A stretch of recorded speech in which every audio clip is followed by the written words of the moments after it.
Ẹ kúrọ̀lẹ́ o. Ẹ káàsán everybody. Hello, my go off TikTok. Àwa nìyẹn o. Ẹ kúrọ̀lẹ́ ọ̀gá mi sà. Dupsy níṣẹ́. Adé new brain box wa. Ọjọ́ mẹ́ta o. Ẹ bá kí mi Stephanie, ẹ̀yin lẹ sáyè láti di mẹ́ta tẹ́ ń kọ bọ̀ báyìí. I'm telling you, wọ́n dẹ̀ báyé máa ń jẹ́ síkúsì. Ọlọ́run ọ̀gá mi. Mo sorry, ẹ má bínú. Ẹ dárí ẹjẹ bú rẹ. Ọ̀gá mi mo kí lè gbà kéèyàn wá fún síbẹ̀ yẹn. Ọkọ ọ̀gá tí a. Kò ní wá fún síbẹ̀ yẹn kó lọ free. Ó yẹ kó fara mọ́ lọ ni. Ajá tó bá torí ti miss Liam. Ìgbà ó lẹ fẹ́ ṣe family meeting. A máa kọ́ dáwó ná. Ẹ máa ní láti dáwó tẹ máa fọ́níṣì ilé ẹ̀. Number one. Liam ó sùn bí tó bá sí AC. Kò lè Ọmọ yóò lè sùn létò sí etí o. Ó jẹ́ ní wíwí. Liam ò jẹ́ pẹ̀ṣẹ́lù. Only choice of food. Ẹ máa gba àwọn exterminator tó máa disinfect gbogbo ilé. bí Liam ṣe kéré tó yẹn gan tí Ṣadé bá pè á sọ fún pé get thee behind me Satan ló máa sọ fún.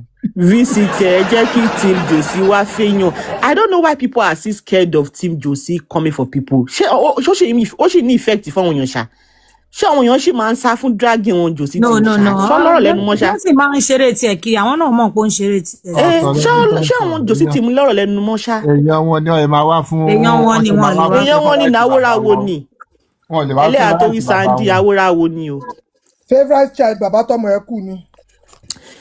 Sátẹ́mi, Mr. Pata jẹ́ pa ẹlẹ́rìí díẹ̀.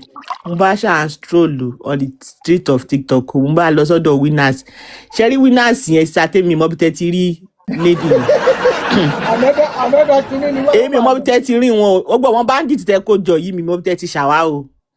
Mo bá ṣáà rí o tí Papa Bingo bá ṣáà ń sunkún. Mo bá ní che. Where did I see these people? How did I get myself involved with these people? Che. My husband died. Pé kí ni evidence tó wà nù bíbáyìí? Mo ń lọ́kọ̀ mi pé Papa Bingo, I don't know why you think you are better than those people. You see the level of madness those people have descended to. You contributed to it. Ó wà lára àwọn tó bà ayé àwọn people yìí jẹ́. Mr. Pata ṣé mo parọ́ ni. Ó wà lára àwọn tó bà ayé àwọn people yìí jẹ́. Gbogbo wọn sì tó ń go moving mad, tó ń ṣe kíní sí, tó ń ti wá sọ̀rọ̀ àwọn ọmọ ìgan they cannot even, I don't even think they can even think for themselves anymore. You contributed to it. Òun ló gbé omi madness kaná tó kù kẹfún tó ń jẹ. Ó wá try láti exclude ara ẹ̀ sí. No, don't exclude yourself. They are just bunch of low lives. Wọ́n ní nǹkan tó fẹ́ fàyè wọn ṣe. Ó wá sọ pé how did I find myself here? Hello. Wo Soma. Mr. Pata Soma máa wá sọ́dọ̀ Papiano. A máa ṣàlàyé fún Papiano pé I think they stab him. They remove his kidney. They remove his liver. And they now slit his neck. Papiano máa dùn sí ló máa fò sókè ló máa juge ewédú ló máa ṣe gbogbo ẹ̀. You contributed to it. You gave this madness a voice. Dẹ̀ ti kúrò lórí life support ni Soma. Ẹ̀yin mọ̀ bí wọ́n ti so mọ́lẹ̀ ní Canada ń bẹ̀yìn. Tó kàn ṣáà ní pé ṣáà máa jẹun sí wa lọ́rùn tán fún lábẹ́rẹ́. Life support lè bọ̀ bí ó wà tẹ́lẹ̀. Soma tó bá ní èèyàn pé dagbana ṣókò. Mo come across video kan. Ó ń analyze video Wùmí submission Wùmí kan. Ó jókòó sínú mọ́tò so dà pọ́n wọ̀n ẹ̀ bóyá ọwọ́ ti kàn lára ló ṣe ya tètè sún sẹ́yìn yẹn bọ̀ ó ṣì rìn. Ó wà lórí TikTok. But she's not okay, Satemi. She's not okay at all. That lady is ó kàn ní mental issue díẹ̀ náà. Papiano ó máa invite ìgbà mi máa ní pé a máa push ọmọ yẹn á máa jábá máa ṣe everything. And I'm like, ó wá complain sí pé báwo ló ṣe bá rẹ̀ láàrin wọn. Are you for real? Are you kidding me? Kí Mr. Pata tó bẹ̀rẹ̀ lọ́rọ̀ kan ṣé ẹ̀yin tí ṣe máa contribute àti mílíkì alágolo fún Láti ẹ ti gbomi ara àtẹ̀jẹ́ ara Láti o. Mílíkì alágolo ò lè ṣiṣẹ́. Kí la máa ń Bọ̀bọ̀ Stephanie ẹjọ́ ẹ ṣàlàyé ẹni kí òkè ọ̀gá mi.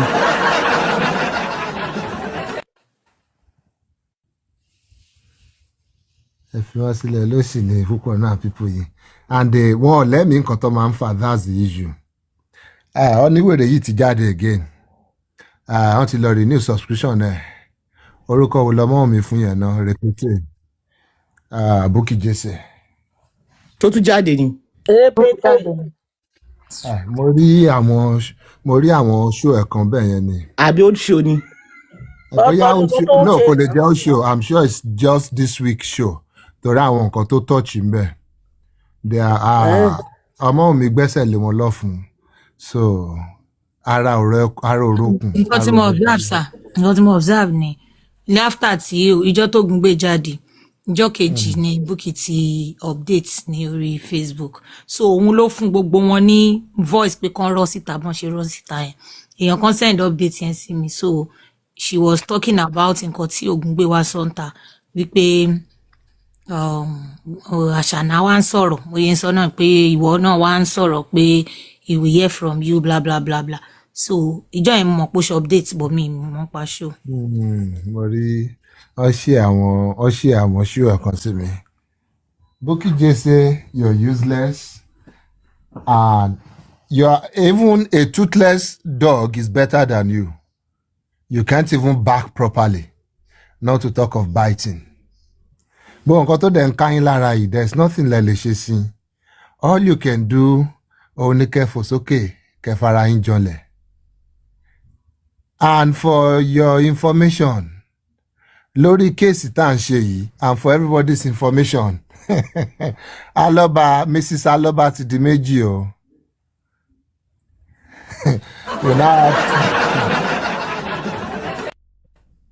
bóyá máa jẹ́ nìyẹn no gree for anybody.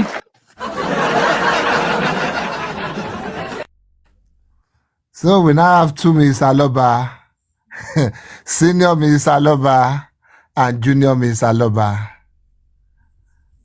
And Aloba tó correct ni any other Miss Aloba, they are counterfeit. Lẹ́yìn àwọn méjì tá mọ̀ yìí.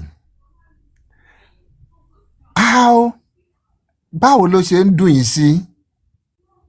How are you saying Joseph Aloba, the stupid father tó lajú ẹ̀ sílẹ̀ tó fi ṣe pọ́ọ̀tì gbóná àbọ̀mọ̀rogùn gbóná lọ́ fi fẹ́ lu Mohbad pàǹgbà ẹ̀ tọ́lọ́hùn pa láti kékeré?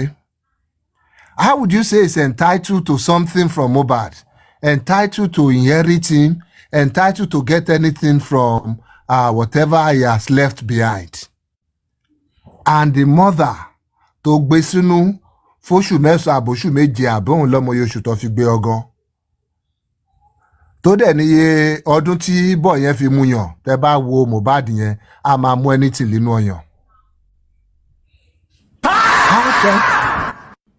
How can you now tell me ní pé ìyá yẹn regardless of what you think ìyá yẹn ìyá tó ti jọ make up before the death of this boy ìyá tó ti wo gbogbo nǹkan tó ṣẹlẹ̀ in the past tó ti wò ń pé no I don't think most of these things are your fault.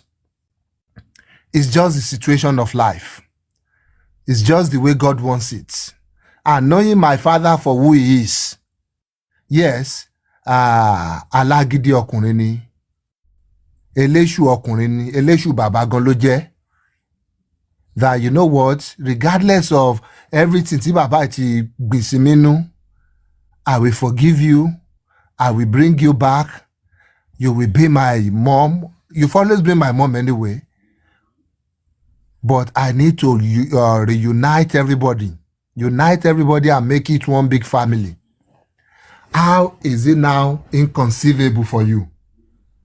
Pé ìyá yẹn ò lẹ́tọ̀ọ́ láti wà nínú any case tó involve ọmọ ẹ̀.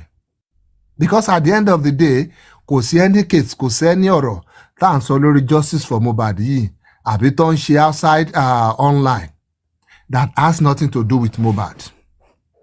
If you are now telling me that the mother of Mohbad does not have the right to come into any of these case or cases, then you must be joking. Tó bá wá ń ka yín lára ẹ lọ bọ́lọ́hun jà. Ọlọ́run tó decide pé ìyá yìí ló máa ṣe ọlọ́kọ̀ tó máa gbé Mohbad wá sáyé. Go and fight that God. There is nothing you can do about it. and tẹ́yìn bá ní ẹni wèrè àwọn wèrè kan wà tó jẹ́ pé wọ́n fi titi wọn pamọ́ ni but at the right time they will show their wèrè ẹ̀yin rò bí ẹ̀yin lè dà nǹkan rú ẹ̀yin rò bí ẹ̀yin lè ganu sí ẹ̀yin rò bí ẹ̀yin lè gbẹnu wá síbi tó yẹ kẹ́ gbẹnu wá sí dẹ̀ẹ̀nà tí wàá fi yé yín pòkè ẹ fẹ́ sọ di wèrè àbí ẹ jẹ́ ká jọ dàrú. I don't know the English proverb for it. Ó ní kàkà kékú má jẹ sèse. Akúya fi ṣàwàdànù ni. You want to make a mountain out of this mole? You want to make a mess out of whatever case there is? Yes, maybe they should assist you. Because that has always been you people's plan, your aim. So that maybe one way or the other, Naira Marley can get some money out of this. Don't forget, Naira Marley is not getting anything right now. Yàtọ̀ sáwọn owó tó ti jẹ Mohbad sẹ́yìn tó dẹ́ pé tó bá fẹ́ recover, they will recover it from him. Because Naira Marley had no deal, had no contract. There is no legal contract. There is no valid contract. He had none with Mohbad. Oluwole kind of contract, kind of deal. Òun ni wọ́n jọ ní. And that was the basis. And Bukky Jesse, mo mọ̀ pé o lọ sí school, you are an illiterate. And you will not understand. Or maybe you even understand some of these things. You just want to twist it to make it look good. Mo gbé Naira Marley lọ sí court. Nobody, Naira Marley is not in court with anybody. Mohbad ò gbé Naira Marley lọ sí court for any royalty or for anything. Distribution company to distribute music, to distribute the works of Mohbad. Òun ni Mohbad is sue. And because they had to preserve the life of that case, they had to substitute plaintiffs when Mohbad died. Otherwise, the case will either be thrown out or the court will even force them to go and substitute. It is a normal thing. And yes, because Dayo Ogungbe is lazy, ignorant. He's lazy and ignorant as a lawyer, or he just wants to be a content lawyer. To what try láti manipulate, they went to court to go and collect royalty. Any baby lawyer, anybody who has passed through the law school, who has even done 2 terms studying anything related to law, we know that you have to preserve the life of a case like this. And the only way to do it is to substitute the dead plaintiff. Now, from what we heard, Mama Mohbad has written and has made an application, a motion to join in this case. Yeah, she has put everybody on notice that, okay, since Joseph Aloba tó ti lọ kó àwọn kan tí ò ń ṣe bí, imagine the likes of Muyiwa, tí Mohbad ò mọ̀ when he was alive.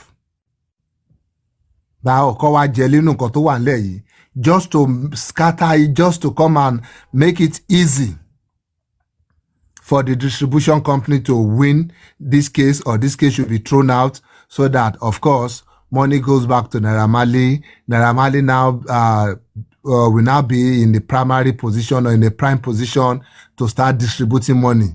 See how anybody to baffe, because that's why they joined the case. Let's not mistake it.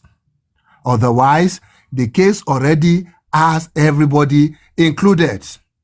Even when they were substituting, when Mohbad's lawyer, the lawyers handling the case of this royalty, when they were substituting the plaintiff, they included everybody in the number 1 plaintiff they put forward. And that is the estate of Promise Oladimeji Aloba. And that encompasses everybody. That covers everybody. The father, the mother, the brother, the sister, the beneficiaries, anybody. As long as you can prove your claim to be a beneficiary or to have some kind of interest, direct interest. That covers it. But Joseph Aloba, because what he wants to do, because of his alliance, his evil alliance with some of these people, he decided that, you know what, I want to bring a rejoinder. I want to join in this case. I want to bring some other people who Mohbad did not even know during his lifetime, who in the normal sense of things, in the legal sense of things, cannot benefit from Mohbad. And guess what he's doing again? He's now saying those ones who can benefit from Mohbad Gogon, like Adura, like Omoumi, like Liam, that they should be excluded, they should be expunged, they should be taken out from this case altogether. Tell me how wicked, how evil, how irrational somebody can be. Yes, you want to join in the case, you feel like, oh, that estate of Mohbad, that one doesn't cover you. You want your name to be boldly written somewhere there. Why not apply for that if that was the aim? That, oh, Mokofe join the case in, I have an interest in it. After all, mini baba, after all, Moshe Bakon, Moshe Awokon. Why saying any other person should not be in that case when these are even especially two of these people, they are the direct beneficiary. That's Liam and Omoumi. So the same step you took, but you added some evil plans to it. Yeah, Mohbad has taken the same step too. That, okay, I also want to join in this case. The more, the merrier. Ṣebeni Mohbad ni o ba le man so no. O nílé ní kinní kan, o nílé ọ̀tún, o nílé òsì, o fi lé pọ̀ tí ó fọ̀nà róka. So he can cover everybody. Nǹkan tó wà lẹ́yìn tó ń pín now.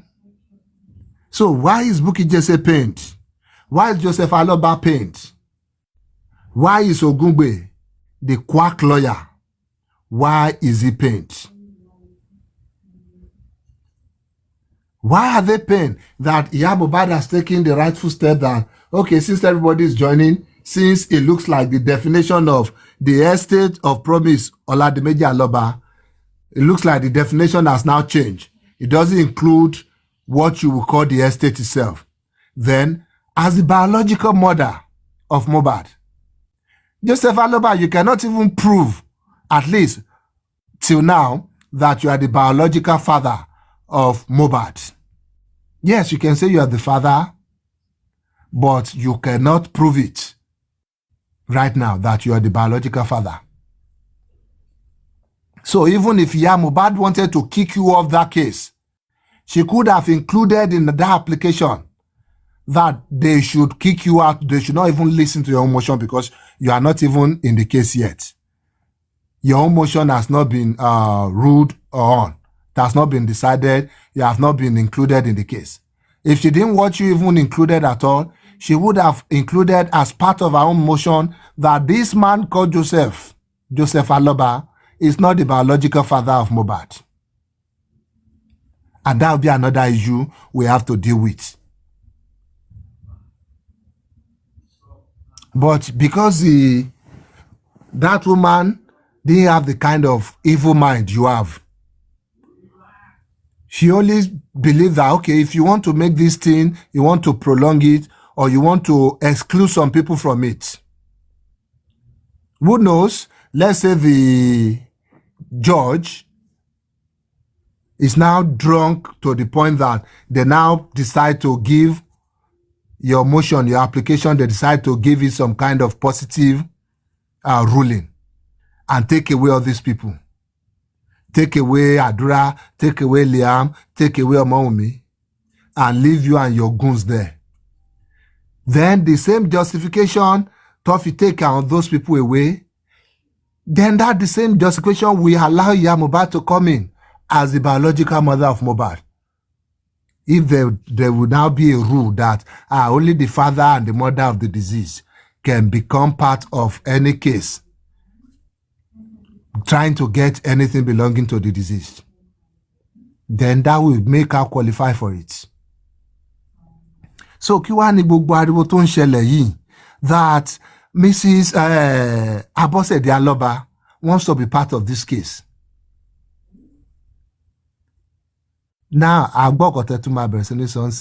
she's not an Aloba. She's not Kinekon. Anybody can bear whatever name they want. Any name she wants to bear. She has decided for this issue, for the purpose of this case, she wants to be known as Mrs. Abosede Aloba. And that is what we refer to her as. That is her name for the purpose of this case.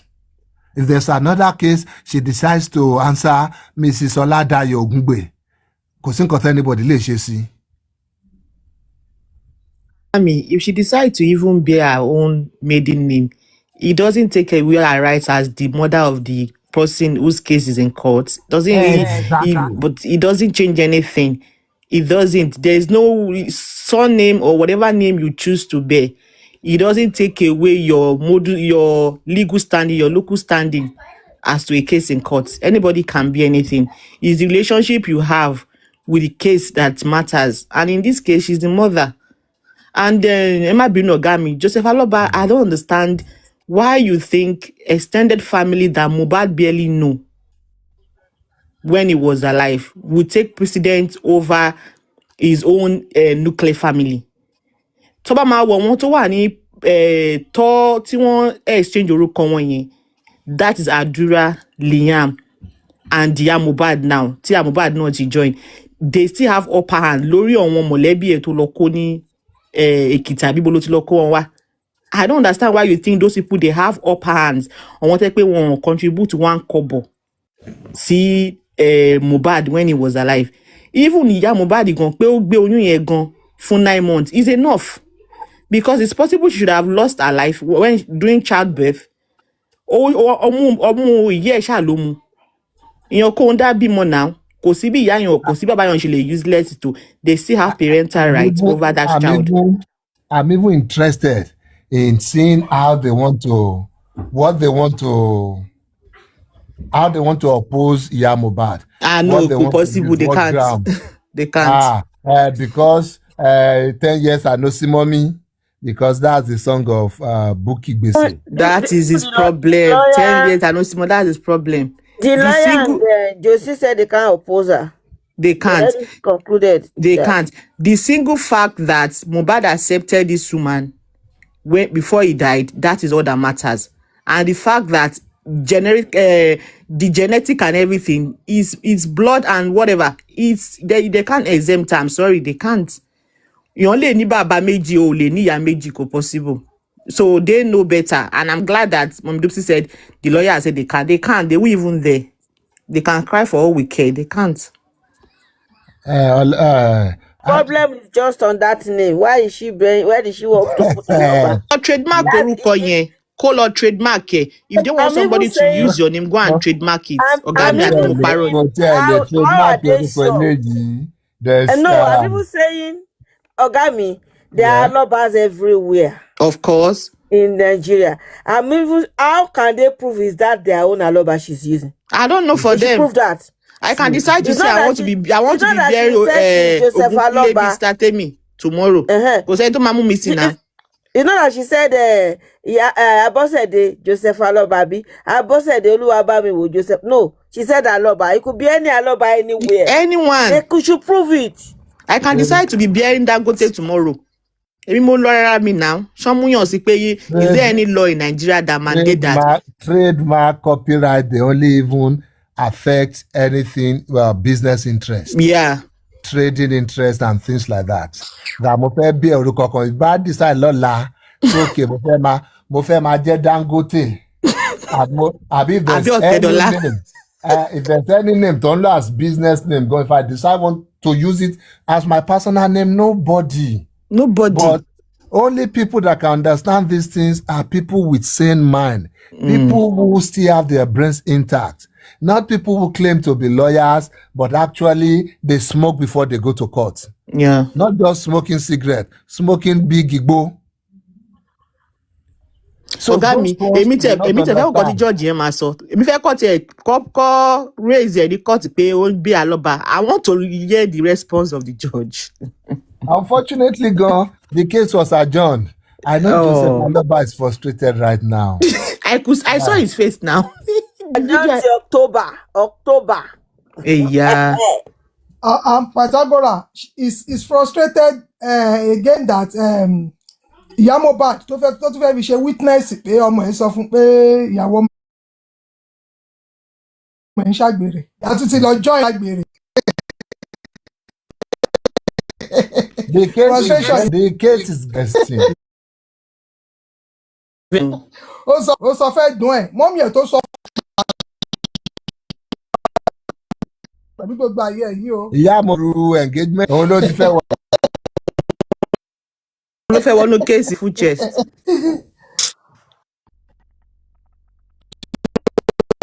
tí ò lè rí ẹ máa sọ. ṣe sí ọ̀sẹ̀ ẹsẹ̀ sí.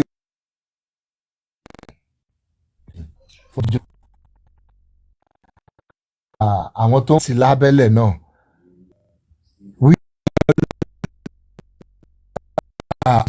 We can all know lẹ́sìn ni ìtẹ́jẹ́ ti ẹbí sáyé ẹjẹ́ kó ẹ̀rọ yìí whatever live easy these things but you still don't know that they win case or not whatever it is they win from it is still subjected to somebody who will manage it for Liam. Liam is still the ultimate beneficiary of everything that belongs to Mohbad. Yes, there might be some exceptions here and there. Okay, buy. But the chunk, the majority of everything still belongs to Liam. And there's nothing you can do about that. Not your delays in the courts, not your online tirade. Nothing can delay that. Nothing can shift that. And nothing will stop that from happening. Àbí ṣé òkùnkùn mọ́dẹ àbí kí lorúkọ yẹn kí lorúkọ èyí tó máa ń ṣe láìfù nínú òkùnkùn yẹn Ṣadé. Ṣé Ṣadé ti rí pé ẹ̀gbọ́n òun ó dà pé ẹ̀gbọ́n òun ti ń súnmọ́lé owó ṣé nǹkan tó ń try láti suck up to ẹ̀gbọ́n ẹ̀ nìyẹn pé sísítà òun kò jẹ́ kó gbọ́mọ fún kó gbọ́mọ wá kí kinní kan àbí kinní kan. Ṣadé ó ti gbàgbé nípò náà orí pool of blood àbí orí duvet jàre tó wà soaked with blood tẹ́gbọ̀n ẹ̀ ń fọ̀. Tọ́dẹ̀ béèrè lọ́wọ́ ẹ in private pé báwo ló yẹ jẹ́. And you said it's because you are angry at your sister. There's a record of that. That because you are angry at your sister. Liwo esoru nǹkan tó yẹn. Sorry sir. Ṣadé gangan, there was a rumor then pé Jossy knack ẹ̀. Yes, kò lè ṣe irú Ṣadé bẹ́ẹ̀ ẹni tó bá parọ́ máa jalè ẹni tó bá dẹ̀ jalè ó máa dọ́kọ. So it's logical. Tó bá náà kí ó wà logical. So and that's the evidence tí Joseph Aloba àtàwọn stupid fellows here that's what they want to go and use in reopening this case. Òun làwọn Yomi Fabiyi the duvet tó ń fọ̀ tó soaked with blood. Imagine how pathetic these people are. Nobody can even save these ones from themselves. Anyway, wherever you guys go, we are waiting for you. And àwọn èèyàn dẹ̀ máa ń sọ pé adájọ́ máyé ẹjọ́ rán mi létí òwe yẹn àbí tó bá sọ̀rọ̀ ká gbà á gbọ́ àbí ẹni tó bá dájọ́ àbí ẹni tó bá sọ̀rọ̀ tó bá ṣe we should be able to give kudos to that person. I have an acknowledgement copy of a letter here that I want to read. And maybe we can all analyze it together. after that.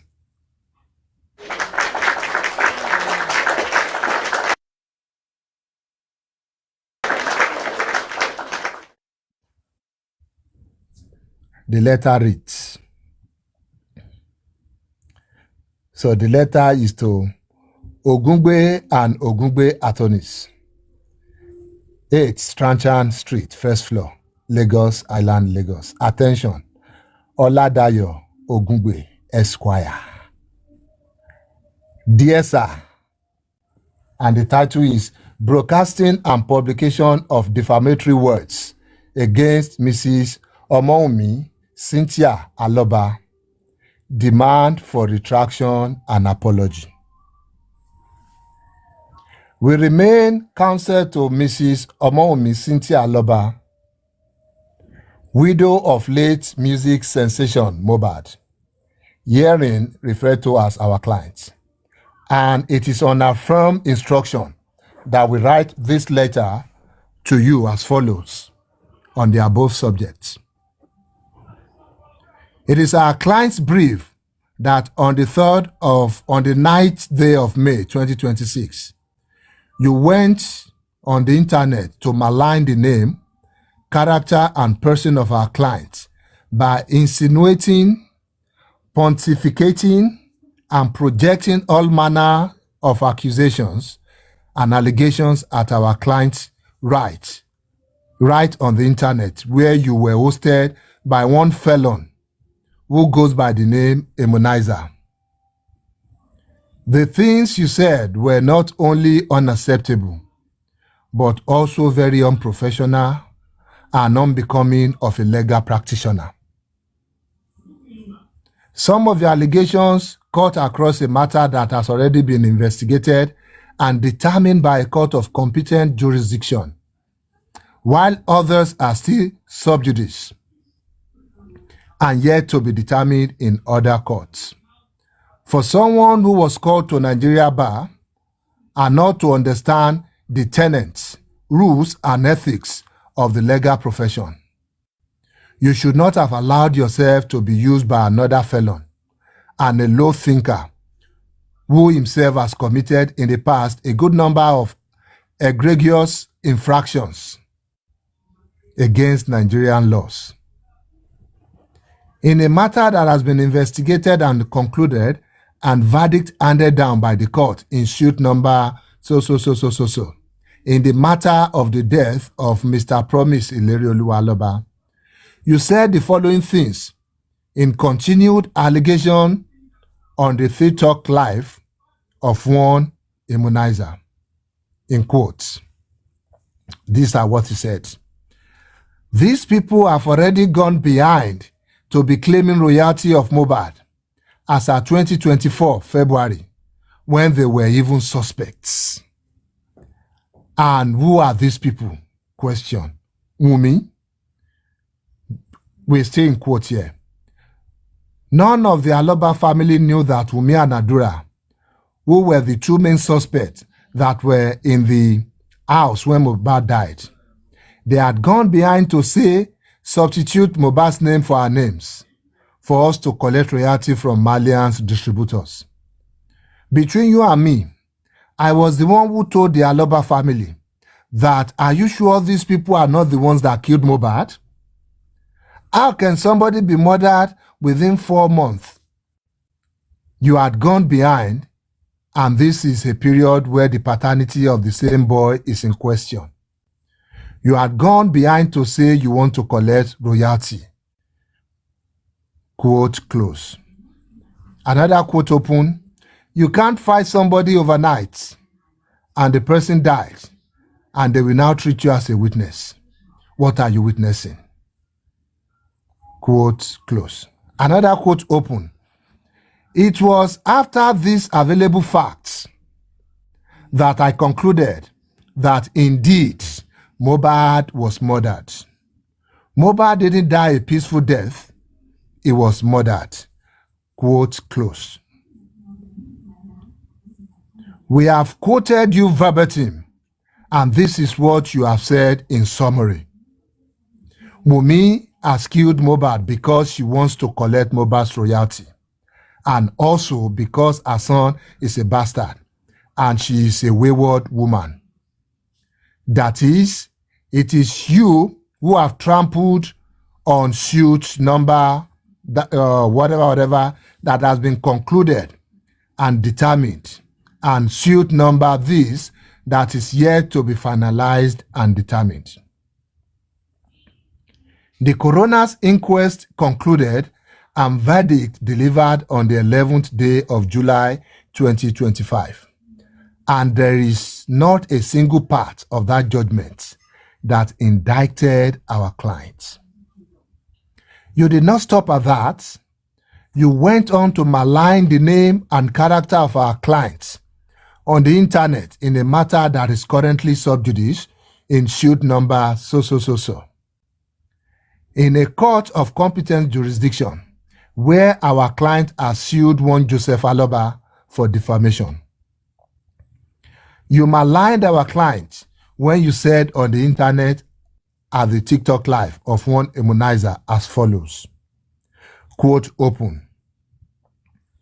Wunmi described herself as Aloba. I asked Baba, is she Aloba? Baba ni Aloba bawo, meaning in English, Aloba asao. We only did introduction. I said there is a video circulating online where you said you paid bride price. He said those interviews, he only said it at that time so that it is not going to generate another controversy. You, who is a legal practitioner, call to the Nigerian bar ought to know that you are not supposed to comment on a matter that you know is sub judice in an attempt to impress your internet audience. This is not only unpardonable, but also unethical and a manner that is unbecoming of a legal practitioner. As if that is not enough, you continued pontificating and alleging on the internet that our client's son does not belong to our husband, when in fact our client's husband did not have any paternity issue with the child when he was alive. You went on to say on TikTok live of one immunizer on the internet, quote open, there is an indicator that is clear. If that son truly belongs to Mohbad, gbogbo kini yo lile. If that son truly belongs to Mohbad, all these things will be simple. If that son truly belongs to Mohbad, oh, very simple. Quote closed. You have alleged on the internet that our client's son does not belong to our husband. You did not stop at that. You went on to allege that our client and the court. You went on to allege our client and the court of conniving to attempt to manipulate the result of the DNA. When you said on the TikTok live of one immunizer, quote open, they don't want to do that. They want private. Kí wọ́n gbé result wá ni. They just want to bring results, period. There is something they don't want the world to know. Quote close. You have yet again trampled on a matter that is sub judice in a court of competent jurisdiction, where you are counsel to the applicant in suit number so. You ought to know that you are going all about the internet like a novice, commenting here and there in a matter as to malign and damage our client's person, name, and character. That is not what a lawyer should be doing. You did not stop still. You continue to assassinate our client's character on the internet when you accused our client of forgery and alleging that our client has up to 5 NIN when you said on TikTok live of one immunizer, quote open, she exhibited an NIN that says she is Aloba. But I can tell you on good authority that we have more than 5 NIN of Wunmi that is Adebanjo. Yes, I'm saying it openly. Quote closed. You also went on to say on the TikTok live of one immunizer, referring that our client has been collecting money from a certain immunization when you said, quote, open. Some people have gone to the Federal High Court. They want to go and collect money from Naira Marley. I am sure they are collecting from immunization, quote, close. While you were saying all these things, your internet audience was passing effective words and harsh abuses on our clients. Do you have idea of the manner of damage you have done just because you want to impress your paymasters? All the things you said against our clients on the internet are unfounded, unacceptable, untrue, and quite unethical and unbecoming of a legal practitioner. Our requests. Number one, you should retract everything you have said against our clients on the internet and publish same in at least 2 national newspapers. Number two, you should go back to the internet to retract them. Number three, you should write a letter of apology to our clients because since these your fabricated lies against our client, she has come to complain to us that she has been inundated with calls as people were telling her that they have lost their respect for her and we no longer hold her in high esteem. Those words are credited to you and are blasphemous and defamatory of our client, who is a woman of high integrity and standing in life. If you, however, refuse to yield to our request within 7 days of your receipt of this letter, our client will stop at nothing to institute a legal action against you and claim heavy damages. We shall also petition the Nigeria Bar Association for disciplinary action against you should you fail to do the needful. Allow good wisdom prevail over you. Yours faithfully, Kabir Akingbolu, Esquire. Thank you.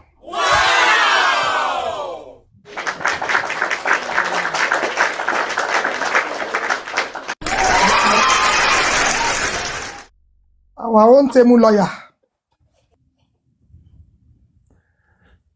So,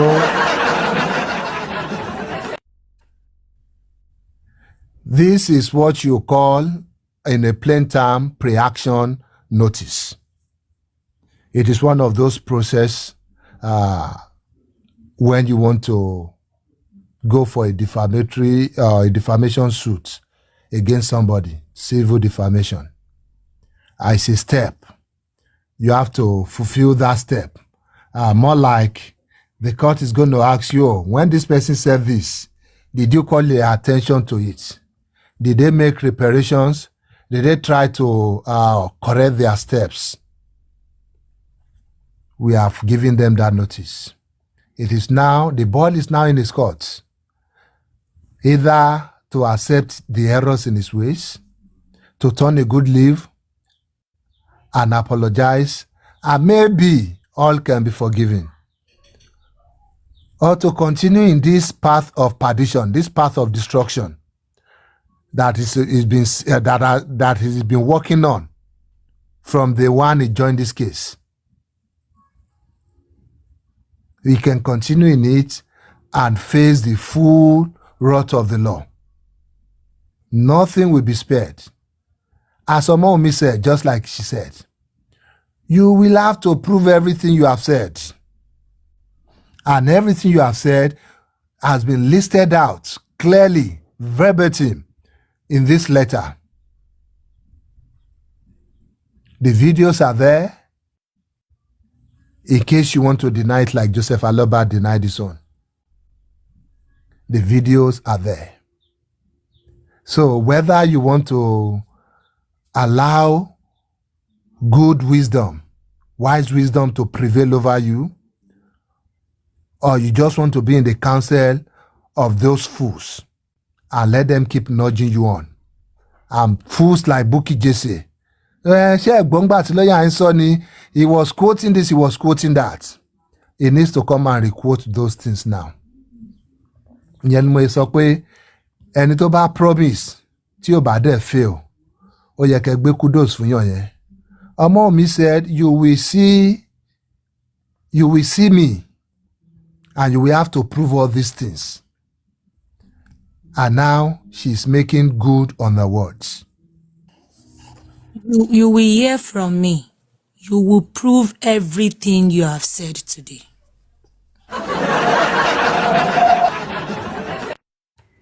So, téèyàn bá promise yín tí ó dẹ̀ fail, such person deserve a very good commendation. Absolutely. We don't do cho here. We show workings. And we show the workings. Nah, so. So, òun nìyẹn o, tá bá rí maybe there's any part in that letter tí ò tẹ́ àwọn èèyàn wa lọ́rùn tó. Ṣó tẹ́yìn lọ́rùn àbí kò tẹ́yìn lọ́rùn? Èmi kàn fẹ́ sọ fún lọ́ọ̀yà Suegbe pé kó jọ kó má jẹ́ kí good sense kó prevail o. Please listen to the counsel of Bayo. I pray he doesn't apologize, to be honest. Don't apologize. You will sell your kidney and your liver. Ẹ jẹ́ kí n sáré pray. Father, in Jesus' name, the all-knowing God, as you have hardened Pharaoh's hearts and it ended up in Okunkupa. Let's see. Help me, Father Lord. You have never failed me. Help me harden Ogungbe's heart. He should never listen to any counsel of good, any good counsel. Harden him times 7, times 10 of how you harden Pharaoh, so he will not apologize. Thank you for answering my prayer. So shall it be. Amen.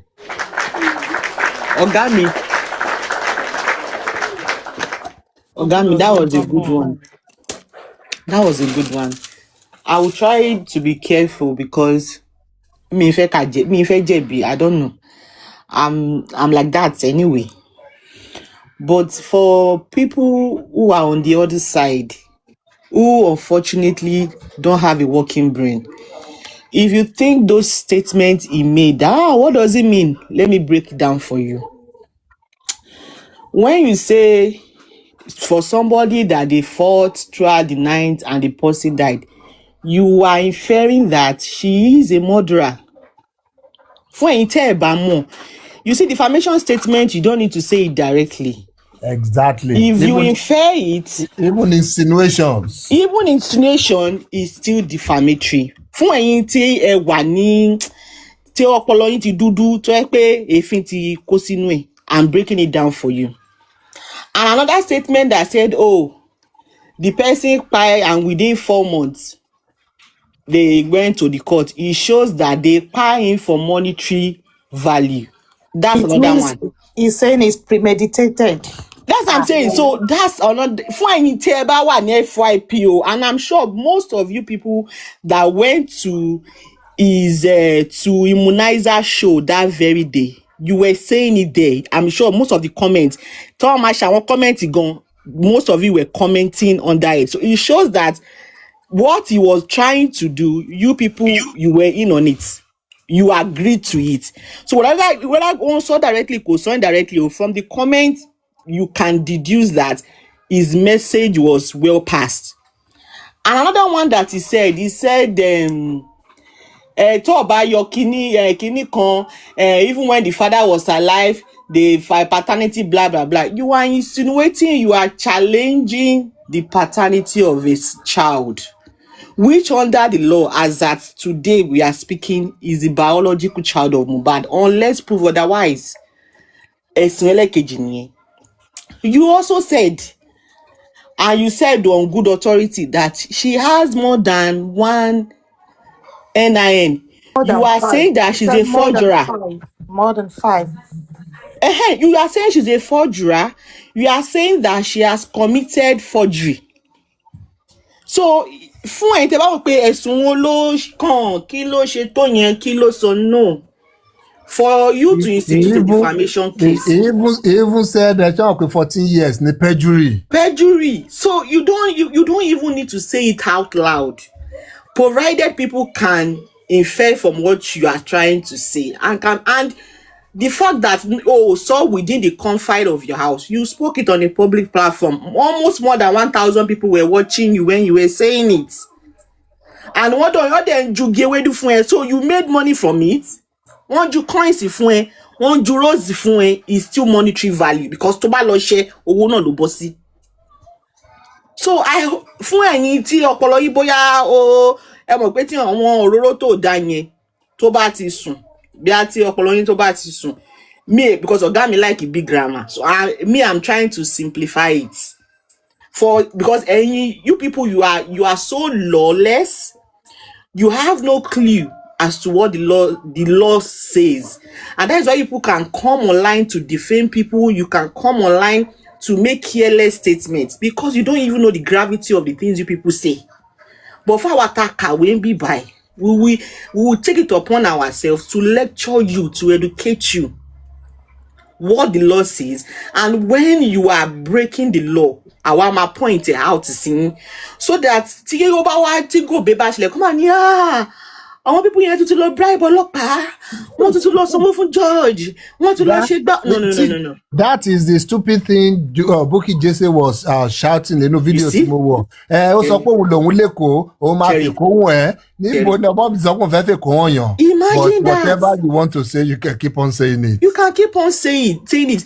And I have problem with people who are always, especially Joseph Aloba's team, when you defame people, when you malign people, and the person take it up on him or herself to do the right thing by taking you to the court.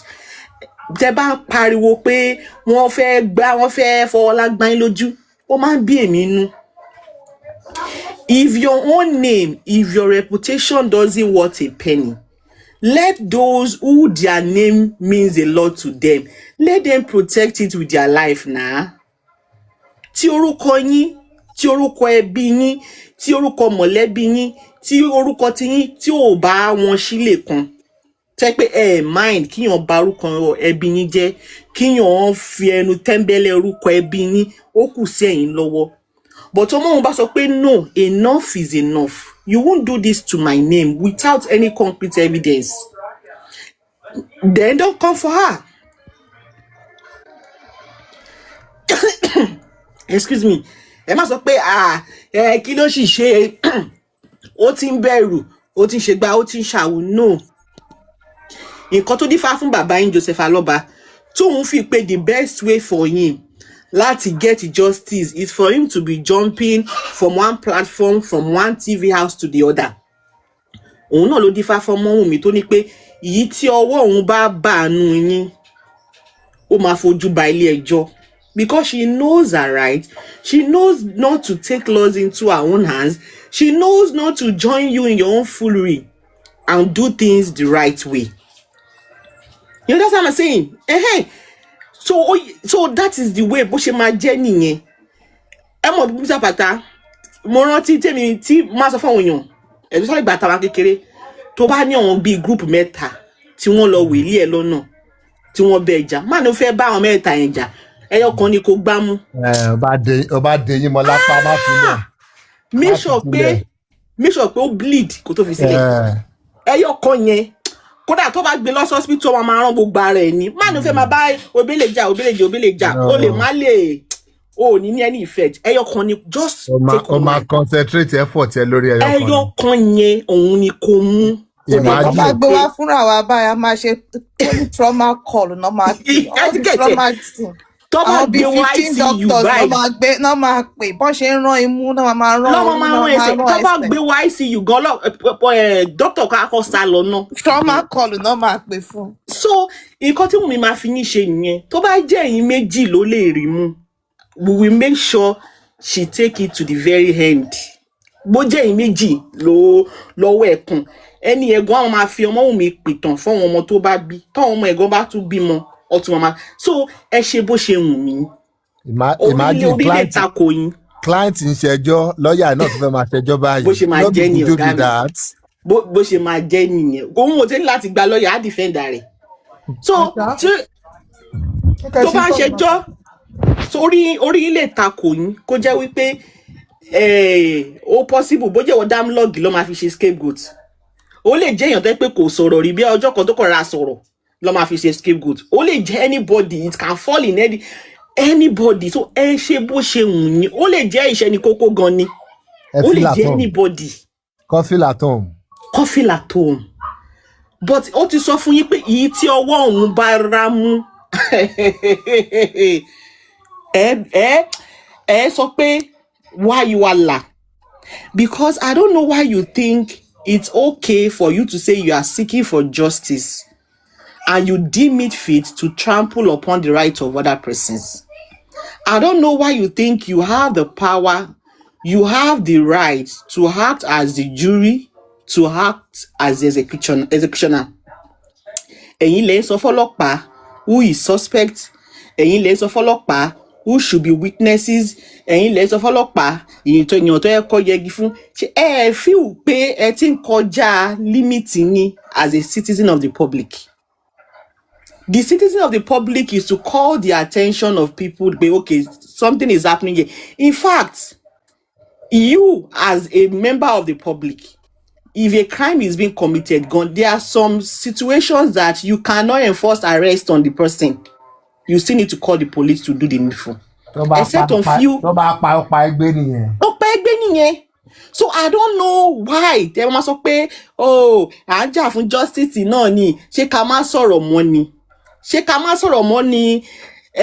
Jà fún justice, having an opinion ni pé Wùmí ìwọ ló pọ́kọ́ ìwọ ló pọ́lọ́kọ́ ìgbà tí ó fẹ́ tì àdúrà náà wá tì báyìí ìyẹn kò lọ títí nìyẹn o àdúrà náà wá tì báyìí ṣé fi pé tí ń kọjá yìí ni ṣé fi pé bà èèyàn lórúkọ jẹ́ ilẹ̀ tí ń bọ́ sí yẹn it's no longer justice for Mohbad.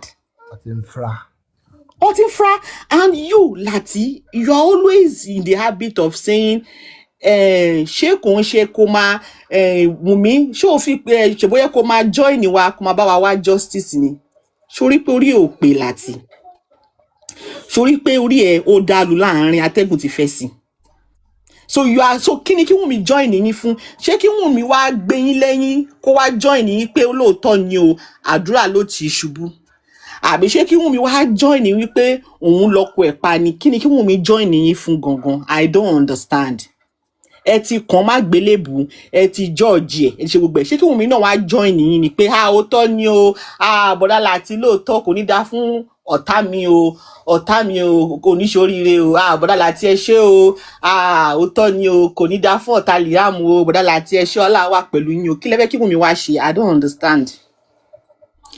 Ṣé is it the ṣé ẹ ti ní mental issue dé aspect yẹn ni because Láti wọ́n mò ń bá wí you are always in the habit ọmọ sọ pé ṣèbóyẹ kó wá join wa kó wá sọ kó wá ikú tó pọ̀pọ̀ ẹ̀ ṣé Wùmí sọ fún yín pé ikú tó pa ọkọ òun pé ó já àjòjì sí òun àbí òun as in she is in the dark òun ti ṣàlàyé nǹkan tó ṣe Mohbad ẹ̀yin lẹ́ni kò tẹ́yìn lọ́rùn because ó ṣojú yín ojú yín ló ti ṣẹlẹ̀ ẹ̀yin lọ́lọ́pàá yín ní CCTV camera nínú ilé Mohbad ẹ̀yin lẹ́ mú gbogbo ẹ̀ video camera nǹkan tó ṣẹlẹ̀ yẹn ó wà lọ́wọ́ yín. So why are you still calling her? If Wùmí have granted not one, not two, not more than 3 interviews, and she has said it the way it is, even the said nurse, even people that were in the house, they've given statements to corroborate all what she has been saying in the interview. Kò dẹ̀ tẹ́ ẹ̀yin lọ́rùn. Why are you calling Wùmí pé kó wá bá yín, kó wá join yín? Wùmí irọ́ lu Wùmí pa fún yín. Ṣé fẹ́ kí onírọ́ kó wá join yín ni? Ẹ sọ pé ilẹ̀ gbé òtítọ́ dání fine òtítọ́ yẹn òun náà ni Wùmí náà dẹ̀ ti lọ fọwọ́ lẹ́rọ̀ pé òtítọ́ yẹn náà òun fẹ́ kẹ́ gbé lọ sí ilé ẹjọ́ why are you always calling Wùmí Láti ṣé o síwí ni ṣé o crazy ni that you be saying ṣèbóyẹ kó wá join wa ni kó wá ikú tó pọ̀ kú ẹ ṣé ìjọba sọ fún yín pé wọn mọ̀ nǹkan tó pa Mohbad ni ṣé ọlọ́pàá sọ fún yín ni ṣé ilé ẹjọ́ sọ fún yín pé wọn mọ̀ nǹkan tó pa Mohbad ni gbọ́ rí kí abẹ́rẹ́ gba òdì lára èèyàn ni ṣé island tí wọ́n ń gbé yẹn yóò gbọ́ rí ministry of island pé èèyàn tó tẹ wà ní hospital wọ́n gún lábẹ́rẹ́ abẹ́rẹ́ yẹn dẹ̀ gbòdì lára àbí wọ́n fún lógùn ògùn yẹn react ó gba anaphylaxis shock rí láyé ẹ̀ láti ṣó dọ́ọ̀lù tó yẹn tẹ́ pé ó gbọ́ rí kò ṣẹlẹ̀ sí ẹ rí. The uncle of Davido Adeleke Isiaka Adeleke I can't remember Isiaka Adeleke náà ni inú ilé ẹ̀ ni nọ́ọ̀sì tí wàá gún lábẹ́rẹ́ àánú dẹ̀ gbòdì lára èèyàn tó ní ẹ̀fọn tó ní nǹkan náà nìyẹn. Michael Jackson, he had maids, he had bodyguards working in his house. Fún ẹ̀yin tẹ́ máa sọ pé ṣèbọ́yẹ kọ́ ní gbogbo wọn tó kù yìí wọn tọ́jọ́ wà nílé yẹn kọjọ́ suspect ni. When that doctor was administering that dosage of, because he had problem with sleep, only insomnia, he got to a stage Michael couldn't sleep anymore until you give him a sleeping dose. He couldn't sleep anymore. He was struggling to sleep and he was exhausted because he was practicing for his comeback tour.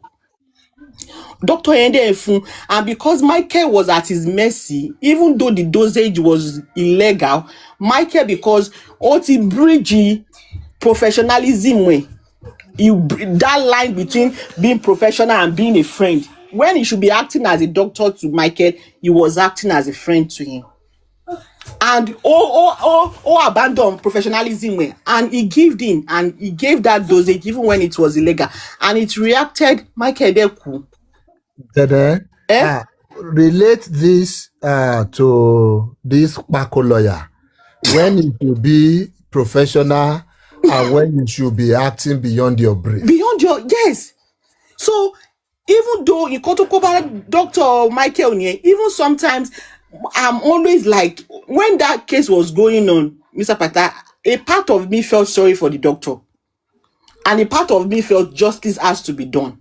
Because I knew what he did. He didn't have intention to harm him. He felt he was helping him.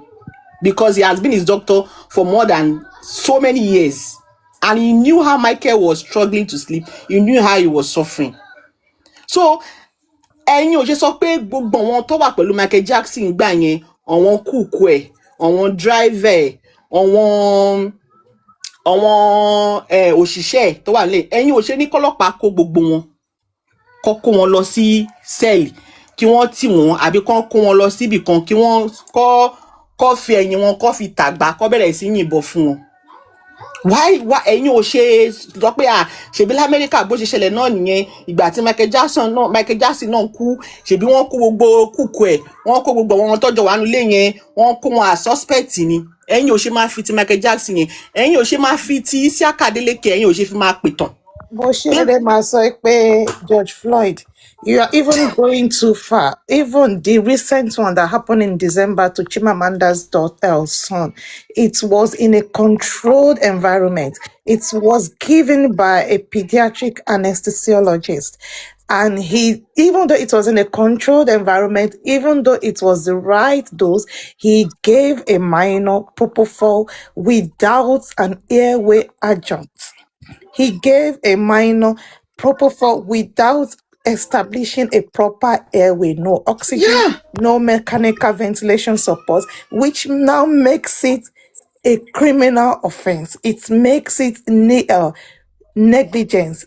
He failed in his duty as a doctor in caring for that child, and that is why the family of Chimamanda is suing him. So even Michael one of his brother was at the house. But you kini yẹn ṣẹlẹ̀ sí.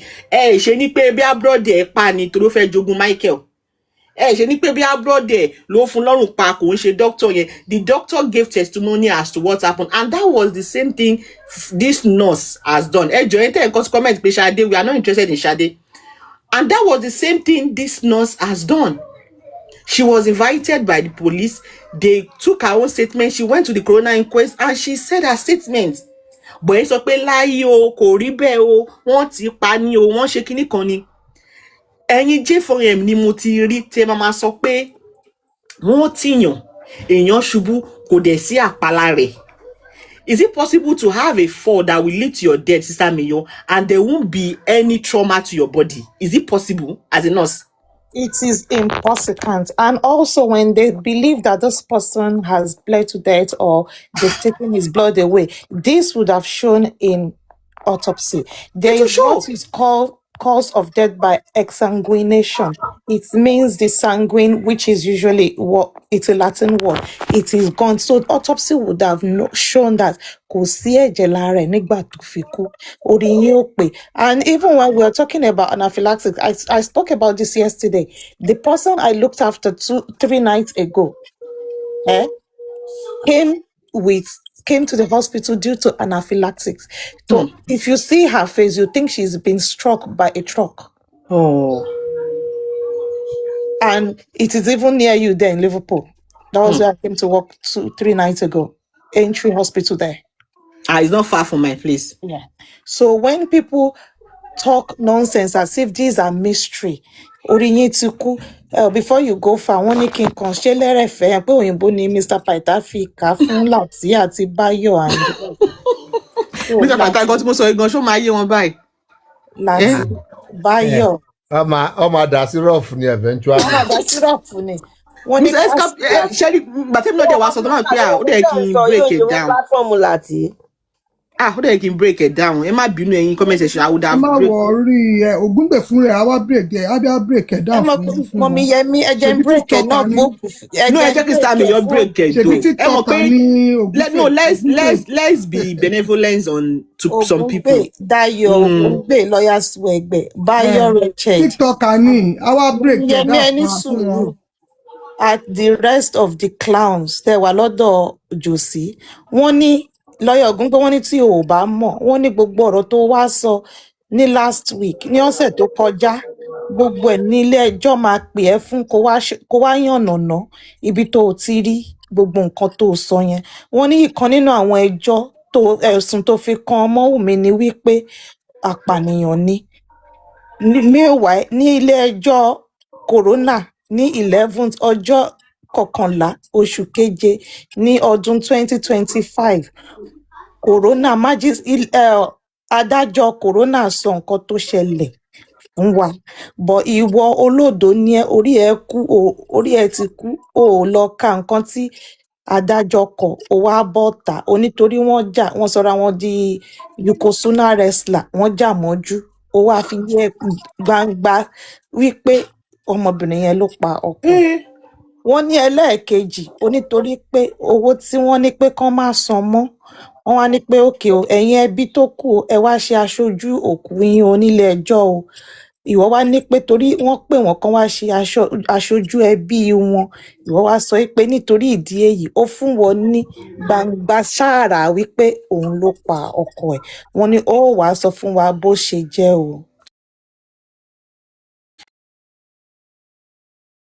Ọkọ sọ fún ẹ wípé àbí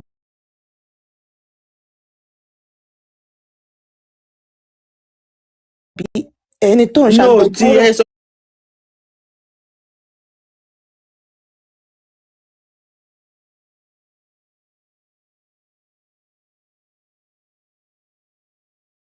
50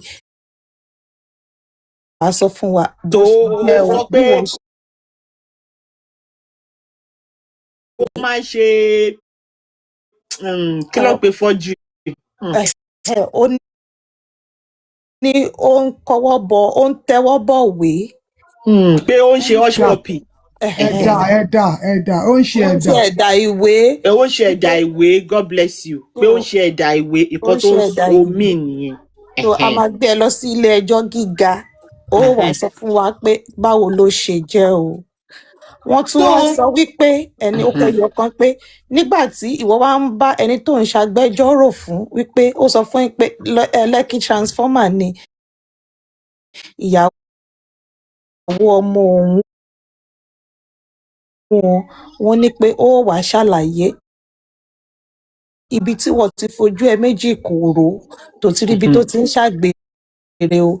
Ní gbogbo yẹn la kàn ní ká sọ pé ṣùgbọ́n àwa ń gbàdúrà fún yín pé má bẹ̀bẹ̀ o, má tọrọ ìdáríjì ẹ̀ṣẹ̀ o. O ní ẹ́fídẹ́ǹsì, ó wá mú wá sílé ẹjọ́ gíga. Wàá wá fi hàn wọ́n. Ó wá fi hàn wọ́n. Tí ò bá fi hàn wá, a máa dá ẹlẹ́jọ́ gbére, òun la máa fún ẹ o. 20 ọdún lónìí, o máa ṣẹ̀wọ̀n kú ni. So ìròyìn lérèfé nìyẹn o. Later But later. Jolati, can I advise you? Both Jay and Koto who are educated, try and have him or her on your platform, please. You can be paying that person. Why you're calling Nigeria to be own youth service here. Bí a ó study English, kò ṣe dandan kó study English gan, tó ṣe ó lè sọ English ó ṣe díẹ̀. Bó jẹ́ kó máa fún lówó salary díẹ̀. Gbogbo àwọn donation tẹ́ máa ń ṣe yẹn, ẹ máa yọ owó kan every month fún ẹni yẹn. Ẹni ẹ ló máa bá yín máa interpret English. Tẹ́ bá ní letter bí a tó fly around, the person will help you to dissect it. Ẹ má jẹ́ kó wà lára J4M madness, no. Tẹ́ bá kàn fẹ́ kó bá yín analyze topic àbí irú nǹkan tá a bá ń san bíbá yẹn bá wẹ́kẹ́ ni ẹ bá yín analyze nǹkan tó kàn máa ṣe ni á dẹ̀ máa lọ because tó bá ti jẹ́ láàrin ara yín bẹ́ẹ̀ yẹn orí ẹ̀ lè ti kú because J4 ẹ máa ń pa àwọn míì lọ́pọlọ ni ẹ máa sanwó díẹ̀díẹ̀ fún because this thing is getting tiring a lè ṣe show ká má break it down is over exhausting so please Lati, it's just an advice mi ìbú ẹ rárá èèyàn tó ọpọlọ ẹ ṣì ìṣáná díẹ̀ á máa explain fún ẹ so that wọ́n ní máa pàfin lóyìnbó fún ẹ. You will know when to curse. You will know when to answer. You will know when to reply. You will know when not to reply. Because you don't understand most of the things that you hear. Bene, you don't know where. It's too much again. If you don't hear Baba, I can't do more than that. Multi go to the lowest of the. Then if you don't, you can't talk to him if you don't understand. Proper Yorùbá. Nítorí pé irú Yorùbá yẹn gan kò gbọ́ dáadáa. Máa interpret. Irú Yorùbá yẹn gan kò gbọ́ dáadáa. So just please just do better. Just please do better. Ló ti ń kọ́ láti lóyìnbó lọ́dọ̀ ọbẹ̀ náà yẹn. Kó ṣe kó do better. You understand? Ìgbà mi báyìí tí tó bá analyse the show wa ń gbà mí máa rò pé ṣé kò tá à ń sọ bí báyìí lélẹ̀ because ó máa ń tọ́ níyan ni like this is not what we meant Lati like why are you what. Sorry, I'm not being. I just want to quickly say this and do Mr. Paita. Mr. Paita, ṣé gan. Ṣé ń gbọ́ mi báyìí? It's audible now. Ṣé gan. I'm really happy to listen to the letter. You know, what I want to say is that Cherry letter, it gives me more clarity because when I heard what Ogungbe said in the audio and the recording and all that, I knew that a whole lot of things were wrong. It was defamatory and all that. But can you believe that? Letter tí wọ́n kà fún mi. Ìṣe ló dàbí pé I can actually, read out this man's judgment by myself. I can give the verdict by myself because the letter was so simple. It was, very explanatory. You can actually bring out all the points, even for people that are not really in the law business and all that. So I really want to say thank you to the people involved, the legal team of me and all that. More grace to your elbow, please. Thank you very much. Mo ní question tí mo fẹ́ béèrè lọ́wọ́ Paita. Ẹ tó béèrè question yìí. Wọ́n ti bẹ̀rẹ̀ pẹ̀lú question yẹn. Bí kò tá ìjọ tó lọ́nu lẹ́tà yẹn, ta ló kọ́ yín ní. Mo fẹ́ béèrè question ẹ ní sùúrù ọjọ́. Paita. Ṣé kí n béèrè? Ṣùgbọ́n ní kẹ́ sọ̀rọ̀ tó wà lẹ́ ni. Ṣé wọ́n ti ní kéèyàn máa bẹ̀rẹ̀ sí béèrè question ni? Okay. Ẹ fi ibi sì tilẹ̀. Ẹ jọ sábàtà gíláàsì máa bínú. I want to give my own brief submission, but mo kọ́ lẹ́tà ni. Okay. Mo ṣe submission ti tèmi lórí ẹ̀. Tẹ́ ẹ bá mind tẹ́ bá lè fún mi ní just 2 minutes. No problem, ọ̀gá mi. Kò lè ju 2 minutes náà lọ. So my own issue is that when any lawyer is taking up a job, you might want to call it brief. You have what is contained therein. You have the issues, the powers you want to give to the lawyer, what you want them to do with you, the limit of their authority, and all those things. They'll be stated there clearly. And in general terms, if you go beyond what your authority is, if you go beyond the limit you have been given, you call it ultra vires. Go beyond your powers. And this is a classic case we're seeing here. except Joseph Aloba can come out, or this man called Oladayo Ogungbe. Because based on all this now, based on all this, this lengthy letter, it is safe, not just safe for the legal society, the legal system, but also safe for people who don't even know that much about the system, the legal system. It is safe for us to take away the barrister, the lawyer, the whatever in the name of this man for now,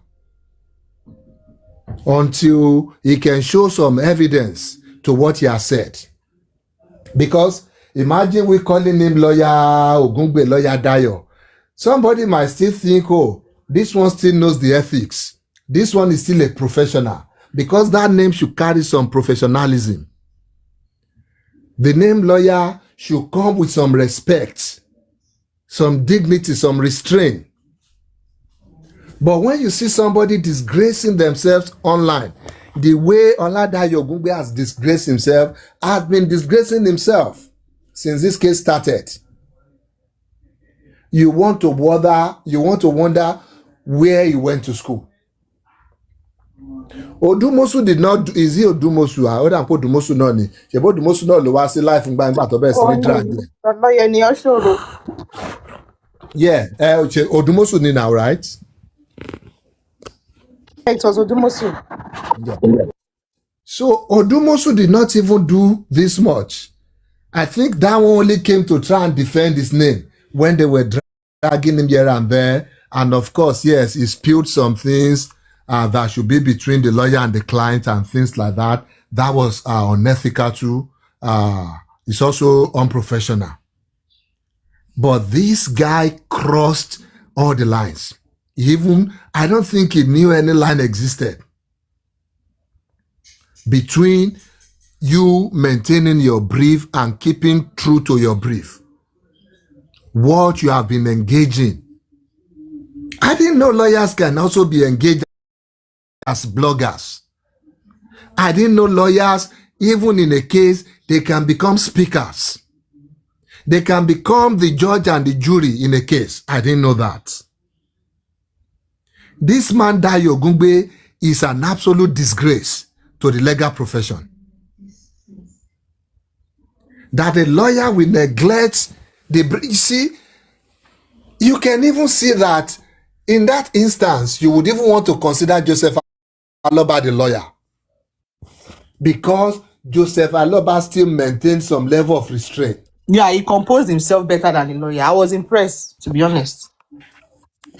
So you will see, when you see this kind of situation where people want to know better, people who are supposed to do better, people who we've given so much responsibilities, and they're letting the whole society down. You want to wonder the process, the system that brought about them being a professional in the first place. You want to question every professor that taught this guy.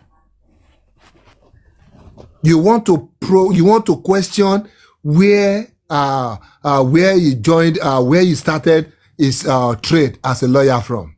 You want to question everybody that he has crossed paths with as a professional, because it disregarded every known ethics of the profession.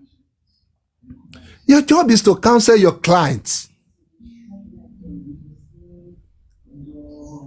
Your job is to speak for your client in the courts and defend them to the best of your ability. Defend them, speak for them, not become an attack dog for even a third party. Because from the body language of Joseph Aloba, if I want to visualize it, I can see Joseph Aloba opening the file he gave to Dayo Ogungbe. I don't think this is part of your brief. Why are you doing this? I can see him going through the file. No, we didn't sign that you will become an attack dog for Naira Marley. We didn't sign that you come to online to see all this sort of rubbish. I didn't pay you well enough for all this. Of course, he's not even paying him. And maybe that's the only way we can try to find some reasoning behind this shameful man called ogungbe. That, okay, maybe because he's not working on the brief of Joseph Aloba, he's working on another brief. Maybe in that brief, maybe it's included in it that just go out there, just go and paint whatever image you want. Disregard everything you've been taught from level 1 when you started law. Disregard everything. Throw everything into the bin. Go out there as a blogger. Go out there as a vindictive person. Báwo ẹ máa ń sọ gan pé ẹni tó ní kíní gan kò ṣe kíní kan aláàrú ni ká jẹ́ ṣòun pa. In fact, if Joseph Aloba was the one making all these allegations, yes, maybe some section of the public will want to understand, even though it is still unlawful, it is still illegal. There will still be defamatory in the same manner. But some people want to understand with him that òun ni bàtà ń ta lẹ́sẹ̀, òun lọ́gùn lábẹ́rẹ́, so òun ló máa mọ ibi tó bó egbòdì sí lára òun. But for a lawyer who is supposed to have his brains intact, you neglected your brief. You decided what you want to come and do is to come and tarnish another person's image, to come and assassinate another person's character.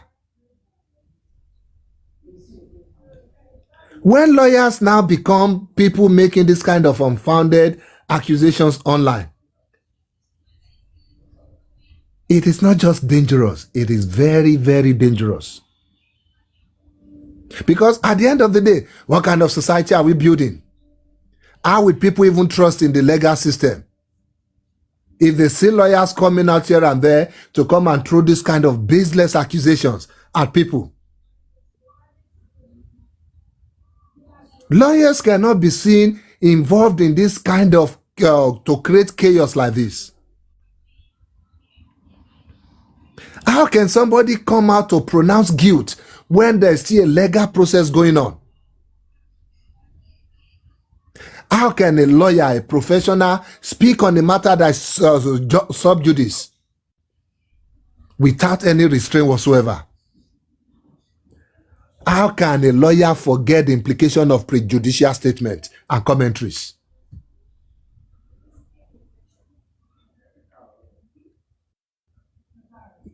Legal profession is supposed to be it's supposed to stand for integrity, for fairness, for discipline. It's supposed to stand for respect of due process. Not internet trials, not social media sensationalization. Not to try to manipulate people emotionally. The Baba that say kinikon, and the Baba, when the Baba doesn't know anything, the Baba, they are taking advantage of the Baba. And this goes to most people too. People sit down behind their microphone, behind their phone. They make videos, they make defamatory comments.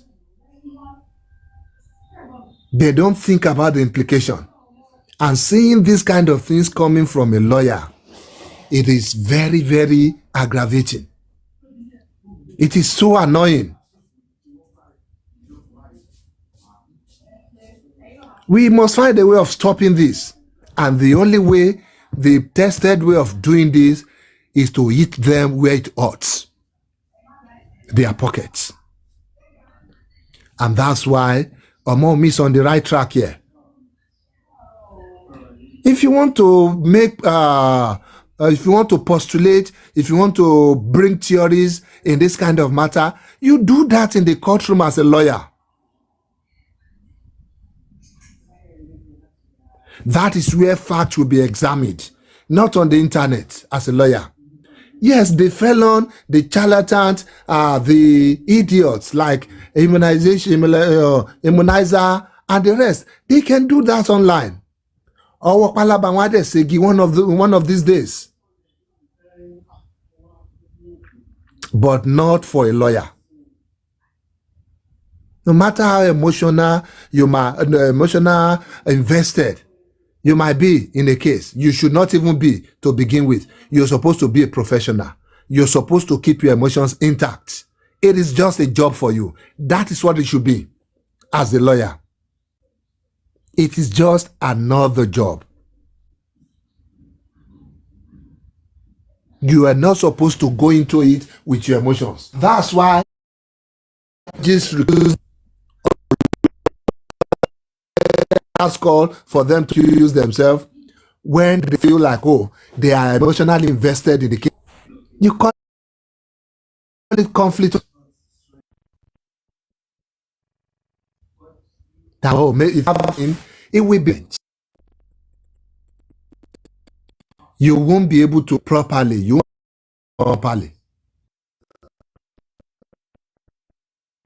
So how knows ba tomo eku anything to gbé as a lawyer is here to be on pe ṣáájú wa to lájú wa to de ní òkè. How did you now be emotionally invested in this case to the wish? It's rate of people, they allow their emotions to rule over them. And when you see a professional doing this, you call it out. In any field at all. In any field. There are some things that for regular people, you want to create excuses for them. You want to say, but once you are called a professional, it is there in this word, in the word itself. It's a profession. You have to go by the ethics, by the dictates of that profession.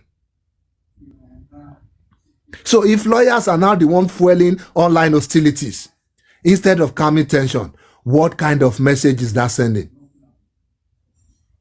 If legal practitioners are now the one participating openly in public commentaries, speculative commentaries, how do we want to preserve the confidence in our legal system? Being a lawyer is not an extension of social media warfare. Okay, yes, àwọn bàbá tí ń jàjà online. Let me be their fifth column. Let me be their fifth arm. Yeah. Let me fight it for them under the guise of being their lawyer. When there is no evidence, when there is no fact at all, it is totally unacceptable. It is not entertainment. I'm guessing this how this ogungbe guy, this is how he's seeing the legal profession. This is how he's seeing whatever he's doing. He sees it as entertainment. Even entertainment lawyers, they don't still see it as entertainment. It is still a profession. It is not something you want to use for content. The other day, on Ikosi, there was no sitting in the High Court for the royalty case. Imagine at 8 o'clock, the court will not sit that day.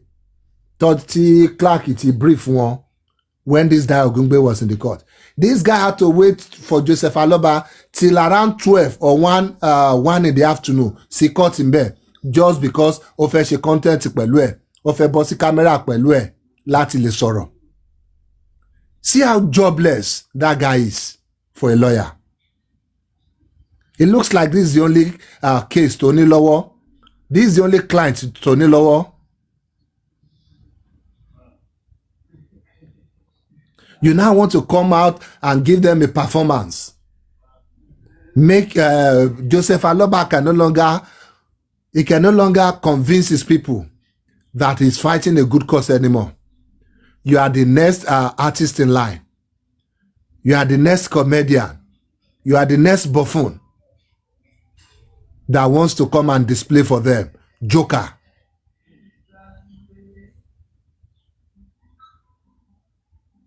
Because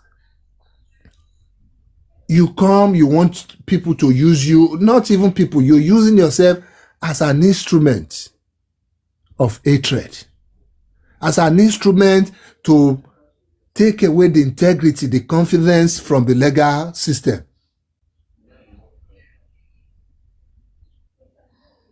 You can have disagreement. You can decide that, oh, you don't agree or you support your client so much in this thing.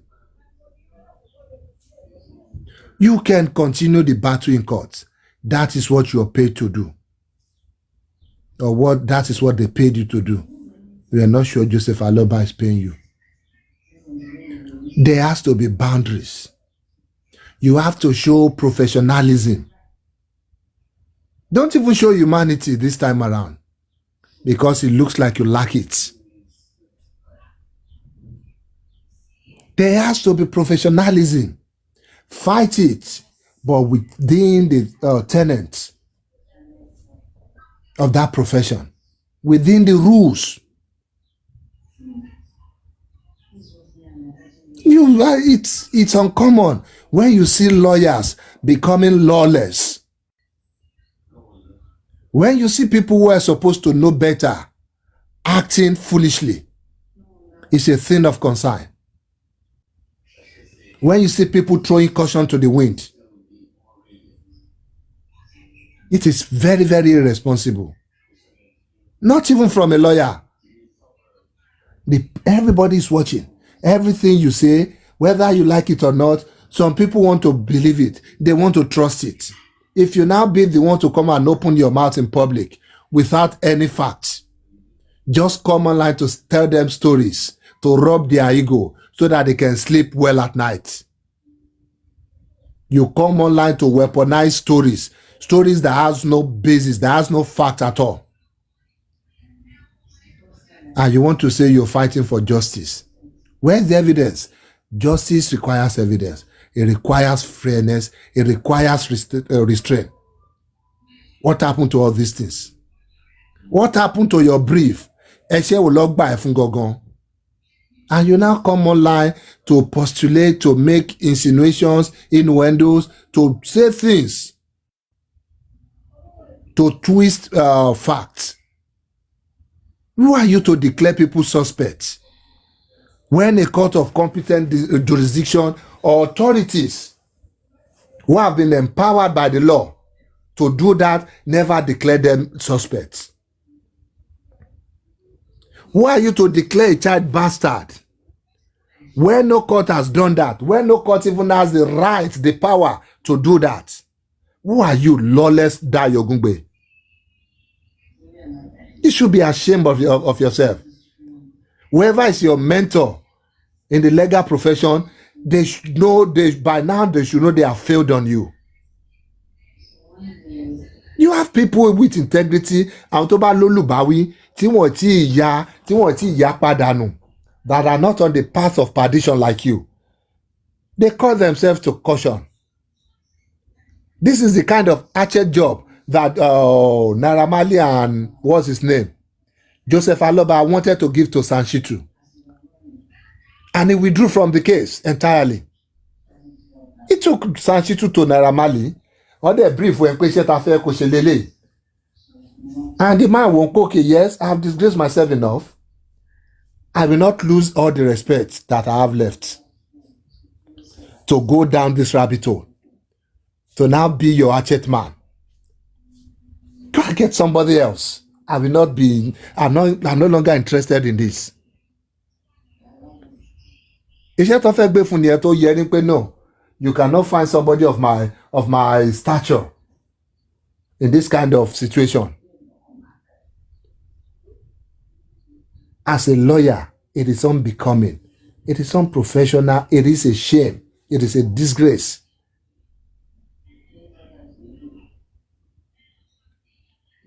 I think for me, these demands are too lenient, personally. But that's among me for you. tó bá fọwọ́ kan bínú tó bá fọwọ́ tún bínú á tún fọwọ́ òsì á tún fi temper justice with mercy. Kò gbọdọ̀ jẹ́ bẹ́ẹ̀ o, in this case o. Because the requests are just apologize and retract. Yeah, if he does that, yeah, that's okay. It's only when you don't do that, that's when she has promised to now go all out. Imagine this idiot now comes out to apologize and retract all these statements. In fact, Ogami, talking on professional boundary, when I was a student and I was doing support work, I know a student who lost her job because she was in the habit of hugging a client and pecking her. I'm telling you. It was a harmless gesture, but she was crossing the professional boundary. I'm telling you. And this lady reported to her family. In fact, they wanted to take it up. Because normally now she felt she has become close to this client. She was like a primary caregiver, and she blurred the line. In fact, if you work in healthcare, professional boundary, there is a particular course on it, on how to maintain professional boundaries. Yeah.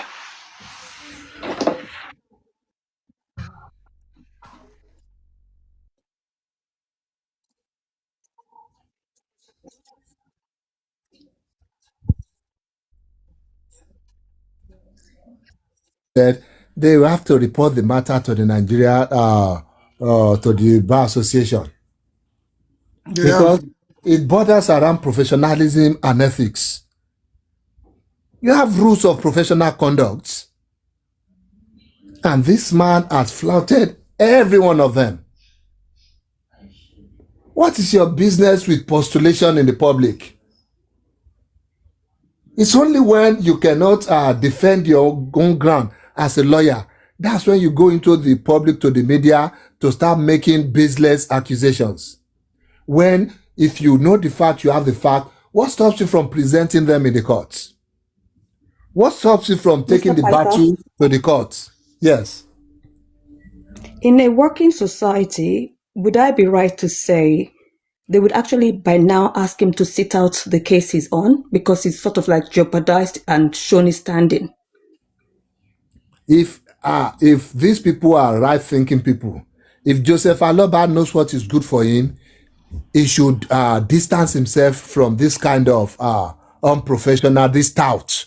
You cannot call this one a lawyer anymore. And excuse him from the case, because he's already spoiled himself with even the judge. Because for me, for what I do, or my understanding of management, by now they'll tell him to sit at home whilst they investigate him, and then they bring him forward to a panel. It doesn't bother them. That's not their own problem. That's his problem with Omomi.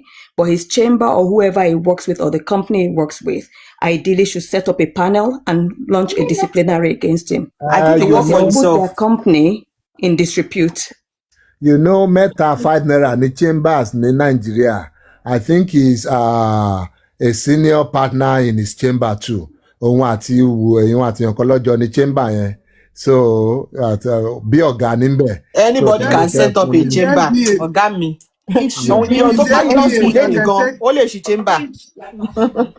Is the NBA that can take him up now, Abby? No, it all depends now. So about retract, they retract, they cannot take it up that, this is what he has been doing.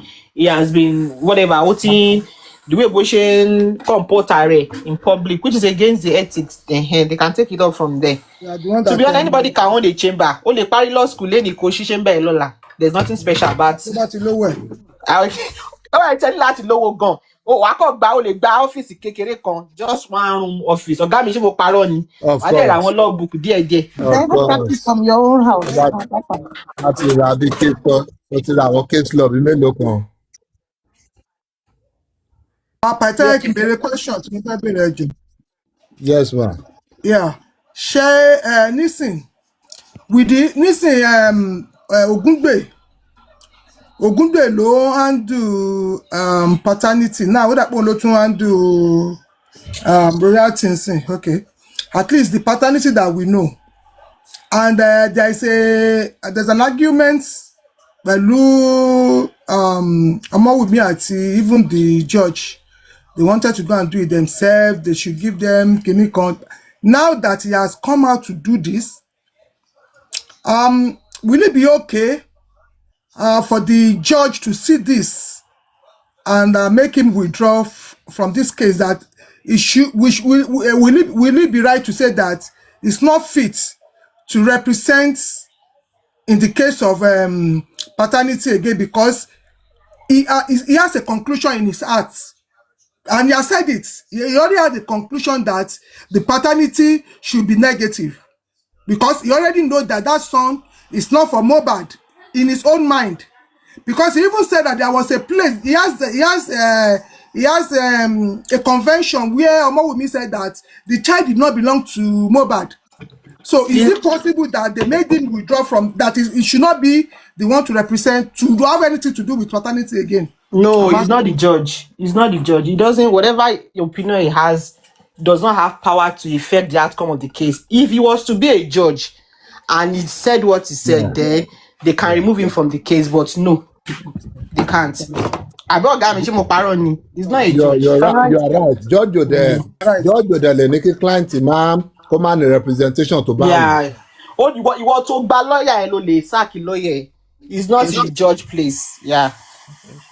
The only thing I think from that I understand with a little bit of law is if the result now came out and he now comes out to say otherwise, then he can now be in contempt of court. But at the moment, he's allowed his biases. But if you want to prove your biases, then he will allege must prove. So he needs to prove. He can still be taken up for contempt right now, because when you make a prejudicial statement, if you try to preempt the court, it's contempt too. So it can still be taken up from that too, if they want. Okay. And this does not stop anybody, any private citizen, any organization that understand what this man has done, that he has practically he has defecated on the ethics of the Nigerian Bar Association, on every professional conduct, to write to the Nigerian Bar Association to petition for sanction against this man. Not just someone me doing it in our own personal capacity. Every other person who has seen what he did can also write to them. Okay, yeah, we can do that. I even did a video that I tagged the NBA, but then if we need to write a letter to them, I don't mind. I can. I will go and find out how to do that. Oh, Abby Talks says she wrote to them. That's good. I left their email address here some days ago. They have their to get a number. We'll probably work on getting his registration number. Yeah, that would make it easier. I have his registration number. If you're interested, I can send it to you. Send it again so that we can write. I have his roll number. By the time we bombard NBA. And by your, in case you are running around like headless chicken to say, oh, they are putting out his roll number. No. If you go on NBA, just put his name, his roll number. There's a public information. But Mr. O wants to ask a question. Stupid. Mr. O, apologize.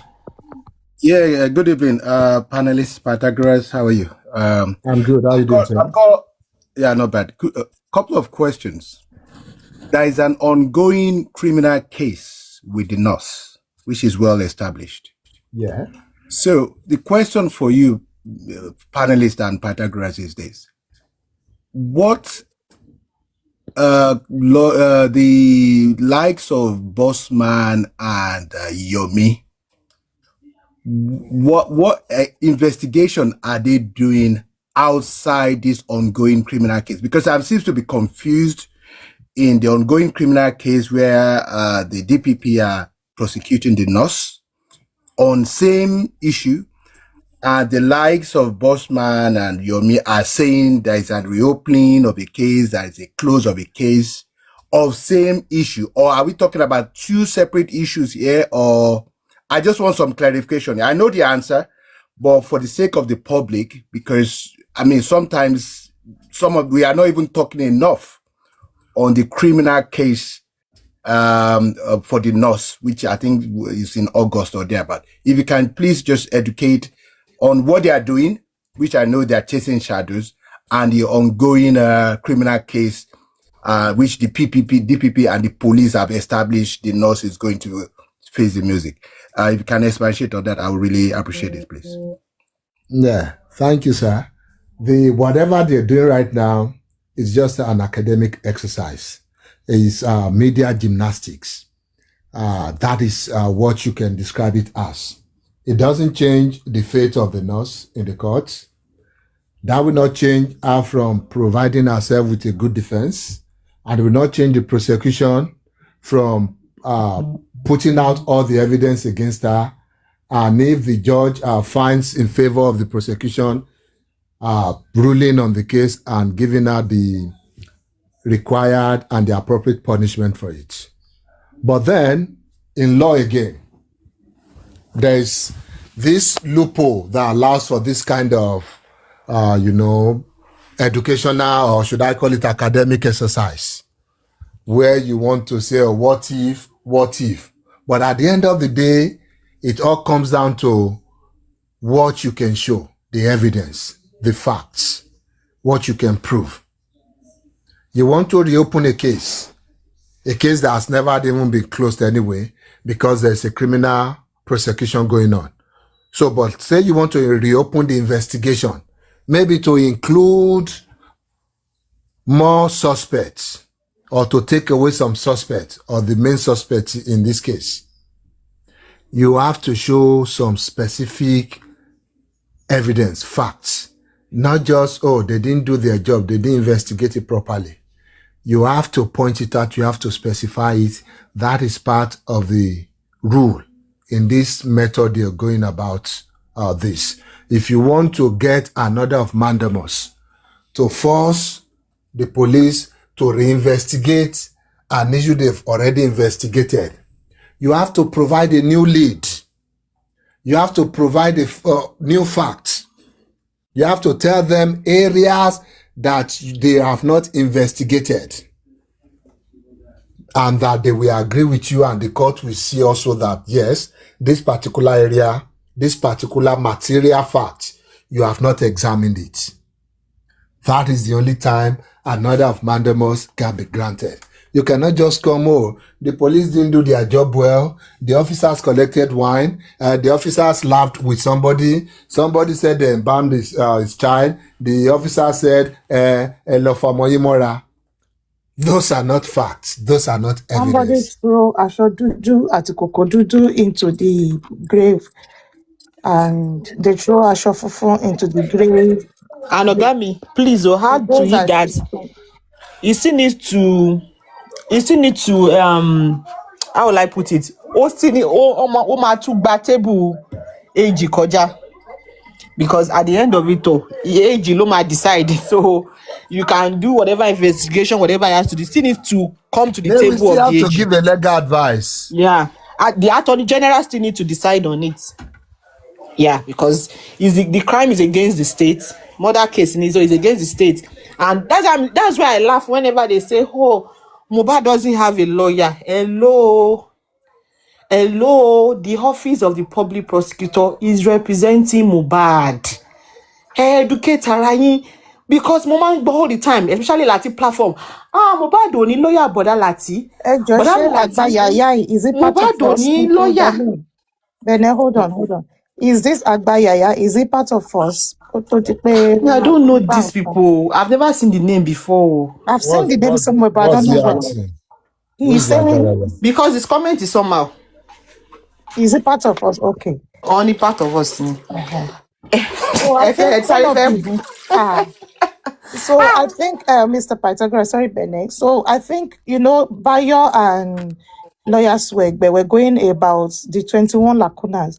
So I think one of the 21 lacuna is Ojumumiwu the police did not investigate it and all these shenanigans. And one of the questions I'm going to throw to them is, you claim the police has not done their investigation properly, and you are asking from one of the letters that somebody mentioned, you're asking that 2 police should be taken out of the case and replaced with 2 police.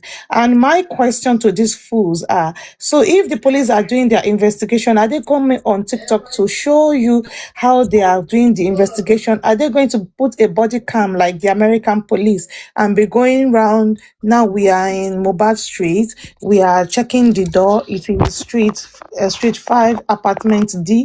I don't get it, because when you say you have not done your job, you need to show me which area of my job I have not done before you can now table it to the DPP or something like that. Before you're saying they should give you an order to reopen a case that hasn't even been closed yet. And if the authority that investigates the cause of crime is saying this is just a medical misadventure, and you are saying it is a murder, how are you now going to prove it when you are not part of the investigative team to now prove, when the signs have typically or basically shown one particular direction? How are you going to show another direction? So Mr. Paita, I don't know if I was asking a question, making a statement. I think you're making a submission. No, let's open share of submission and make it. And sure, I know they didn't ask you a question. Ẹ má ṣọ̀gá mi léṣe ọ̀rọ̀ àdékẹ́ ẹ̀rí a question. Kí ló fẹ́ kó gá mi sọ? You asked the question and you answered it. Oh no. And again, tọ́pọ̀ sọ pé ọlọ́pàá ò investigate. So how did they know the names of the ọlọ́pàá tó ṣiṣẹ́ àti èyí tó ṣiṣẹ́? Pé kọ́ yorùkọ ilé, kọ́ má yorùkọ ilé. Sàmì yọ. Ṣèbọn ọlọ́pàá ò ṣiṣẹ́ ni. So how come you know that ọlọ́pàá ilé ṣiṣẹ́ ọlọ́pàá ilé yóò ṣiṣẹ́? Is this kind of quack advice they get from people like Oladayo ogungbe? Is the kind of counsel they get from these touts calling themselves lawyer? That's what will make them come online and say, oh, they can reopen a case that has some element of it currently going on in the criminal case against the nurse. It's because they get advice from people like Oladayo ogungbe. Otherwise, if you have real lawyers out there telling them the truth, you let them know that they're just effort in futility. They just wasted effort, wasting resources or embezzling resources, as it were. Because in continue mentioning what is Jacomo? They can waste time around. Go about doing whatever you need to do. At the end of the day, teba drive a besoke ni big ni bagba. Ebi pelebelo yi ma fi lele. Kilo pa Mohbad. You cannot charge anybody for the death of another person when there's no cause of death. That is why the nurse is being charged for medical negligence. You're not charging the nurse for Okpanyo, for the murder or the manslaughter of this person. They have to look for a separate offense. Because number one, the cause of death is unknown. And thanks to Baba Mohbad, who buried this boy in the shallow grave without embalming him. And this is the same man that is claiming we have an autopsy report stating that Mohbad was not embalmed. We have a toxicology report stating that because he was not embalmed, they were unable to get some proper samples, some quality samples that would have led to a conclusive cause of death. Now put those statements side by side. This man is going about to put embalm on. We have medical reports saying this boy was never embalmed. And these people, they conveniently forget this other part. That there is a medical report, which is more like an authority, that there was no embalmment on this body. But these fools, they join this criminal, Joseph Aloba, this greedy father, this evil man. They join him in singing that chorus. ọtí ẹ̀ ń bá ọmọ ẹ̀kọ́ tó débẹ̀ wọ́n ti gbéyọ̀ sí láyà wọ́n ti dayọ̀ sí létí. When you have an authority stating or the opposite. Wọ́n ti fa orí ẹ̀. Wọ́n ti pa àwọn aláàfáà. Imagine that. Just because you want to keep the merry going on, you just want to keep the fun going on, you come on live every day, ìmí inú ọgùn lè wọ pátá, a kò bọ́ sí the phone ẹ̀ lẹ́yìn bẹ́ẹ̀, a kò máa sọ rubbish. Mr. Pata, ẹmọ tó máa ń dùn èmi jù. Téèyàn bá tiẹ̀ kàwé, á ṣáà lè kàlàkàyè. Ẹ wo àwọn pípì láti bẹ̀rẹ̀ ọ̀rọ̀ Yomi ní òun rí CCTV gbogbo bó ṣe ń súré kiri. Njọ́ tí ìṣẹ̀lẹ̀ tó ń súré gbogbo bó ṣe pa gbogbo ẹ̀ lòún rí. The only thing tá a máa rí ni pé òun claim pé òun fún Jossy àbí ẹnìkan ní ẹnìkan tó wà l'Amẹ́ríkà òun fún ní copy CCTV, which is a lie. And these people still believe pé èèyàn kan ló gbé dání. Àtàgbà àtọmọdé wọn gbogbo wọn kàn ń ṣe dìdìrìn, wọ́n ń ṣe bí adáyín bí ẹni tó ṣù pé tẹ́yìn ti fọ́mọ́nú. Ṣé ìsìtì pé wọn ò lè ronú láti dánú rò pé irọ́ leléyìí ń pa fáwọn? Maybe wọ́n ti kan ìdérí, wọ́n ti kàn wọ́n mọ́bì kan tó jẹ́ pé wọ́n gba ọpọlọ wọn kúrò, wọ́n wá dá sọ́dọ̀sí sínú orí wọn. Because this is a very clear case of somebody who is trying to make a living by cheating on you guys, by stealing from you right in your face. But what can we do? But that is something. All deserve ara wọn. Dẹ̀ gbọ́. So kọ́ máa gbára wọn lọ. Ọ̀gá mi ṣe ti gbọ́ rẹ́kọ́ọ̀dì Yomi tuntun tó sọ pé àwọn ọ̀gá Mohbad ló pa pé bàbá Mohbad dẹ̀ mọ̀ sí. Ó wà lórí Winners o. Ẹ lọ search fún Winners. Yomi ti sọ pé àwọn ọ̀gá. Yomi is a loser. Yomi will stop at nothing just to keep coming every day to make some coin to lè fi jẹun. Yomi is not working in Canada. He's not. He don't Yomi. Coin yìí ni now. The same Yomi that said they sent cultists to break his son's head. Yes, ọ̀nà fẹ́ pamọ́ ọ̀gbà tó fẹ́ pamọ́ ohun èlò ń fi gbé sá lọ sí London. Mo rò pé àwọn tó fẹ́ pamọ́ yẹn ṣé wọ́n ti retire ni. That's a different one. No, his son had an accident at home, and Yomi said they sent a cultist. Kò ṣe pé wọ́n fẹ́ ṣá lórí, ṣùgbọ́n wọ́n ṣá lórí ni. Ó ní wọ́n rán cultist, tó láwọn cultist náà. Ọmọ ẹ tó wá rán cultist sí ò wá gbé yẹn sá wá sí Canada. Ìwọ ló wá sá. Ìwọ ló wá sá. Ọmọ yẹn kọ́ òfin sílẹ̀ kan páàbí. Just imagine. Àwọn tó máa ń gbọ́ Yomi gan, does it sound okay to you people? Does that guy sound like somebody whose brain is not messed up? Because báwo ni o ṣe máa sọ, ó kọ́ sọ fún yín pé ó ní wọ́n fi àdá, wọ́n ní wọ́n fi ṣá lórí. At least kò sí bó ṣe lè useless tó bá yẹ pé wọ́n ṣá ọmọ ẹ lórí ó dẹ̀ wà ní ICU, kò sí ni bó jẹ́ gist lover á gbé, bó tẹ̀ jẹ́ àwọn blog kékèké wọ́n á gbé. Ó ní wọ́n ṣá ọmọ ẹ lórí, number one. Ìgbà kan tó yá ó ní wọ́n fẹ́ pa ògbé sá lọ. Wọ́n béèrè pé àwọn tó fẹ́ pa ọmọ ẹ ṣé wọ́n ti give our life wọn to Christ ni, ṣé wọ́n ti retire ni, that you now left your son there because tó wọ́n bá fẹ́ pa tí wọ́n ò rí pa the first time, ṣé o fi pé this time around tó tẹ̀ wá sí around, it will make their job easier for them. At least ìgbà tí wọ́n rí pa the first time yẹn, this second time ó jẹ́ kó jẹ́ free pass because ìwọ tó jẹ́ bàbá gan ó ti ṣán lọ, you are nowhere to be found. O ti sá kúrò ní ìlú, o refuse láti wá sí Èkó dùn o wá lé mọ́, o sọ̀rọ̀ ẹ di officer sáfógun. So kò yé mi. So ṣé àwọn tó fẹ́ pọ̀ ọmọ ẹ̀ ṣọ́ máa ń gbọ́lúdé ni, ṣọ́ máa ń sọ̀gbà tí wọ́n fẹ́ pa tó máa gbé sá ni, tó bá dẹ̀ fẹ́ pa mọ́ máa tún inform ẹ pé Yomi o àpọ̀ ọmọ ẹ mọ́ o Yomi. Anyway, mi blame ẹ náà, àwọn tó believe ẹ àwọn ni mo blame, honestly. Àwọn ni mo blame, mi blame ẹ. Kódà àwọn tó ń follow ẹ gan wọ́n sick ju ọgọ lọ. Sickness Yomi kò tó àwọn tó ń follow ẹ. Àwọn tó follow ẹ gangan wọ́n sick ju. Ó dàbí àwọn tó ń follow Tẹ́ni ọmọ olófò ni. Àwọn tó ń follow Tẹ́ni wọ́n sick ju Tẹ́ni lọ.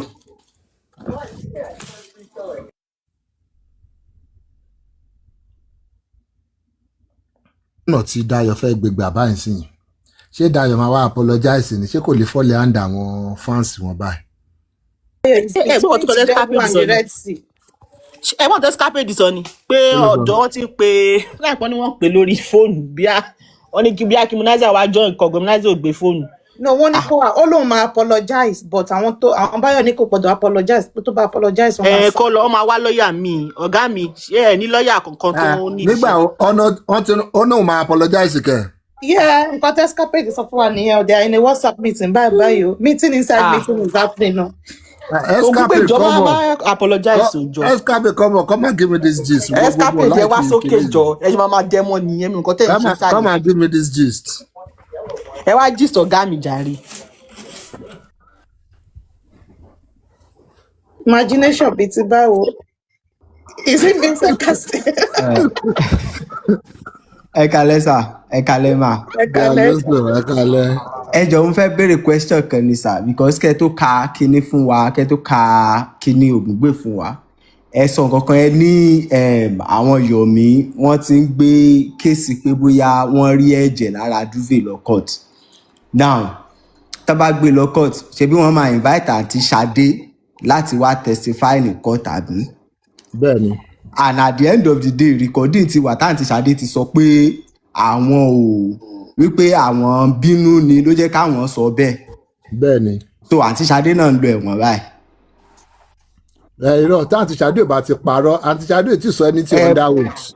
Okay. But since the evidence wà ṣé kò mi wọn lè lo against àǹtí Ṣadé ní kó gba okay ó ti sọ nǹkan báyìí tẹ́lẹ̀ kí wá lóde tó tún change ẹ̀ báyìí. Ó sọ̀rọ̀ online ni ẹ̀gbọ́n ẹ̀ ló lè. Ọdún méje la máa bá àǹtí Ṣadé olójú dúdú. Ẹ̀gbọ́n ẹ̀ ló lè bá fa kó defame òun. Okay.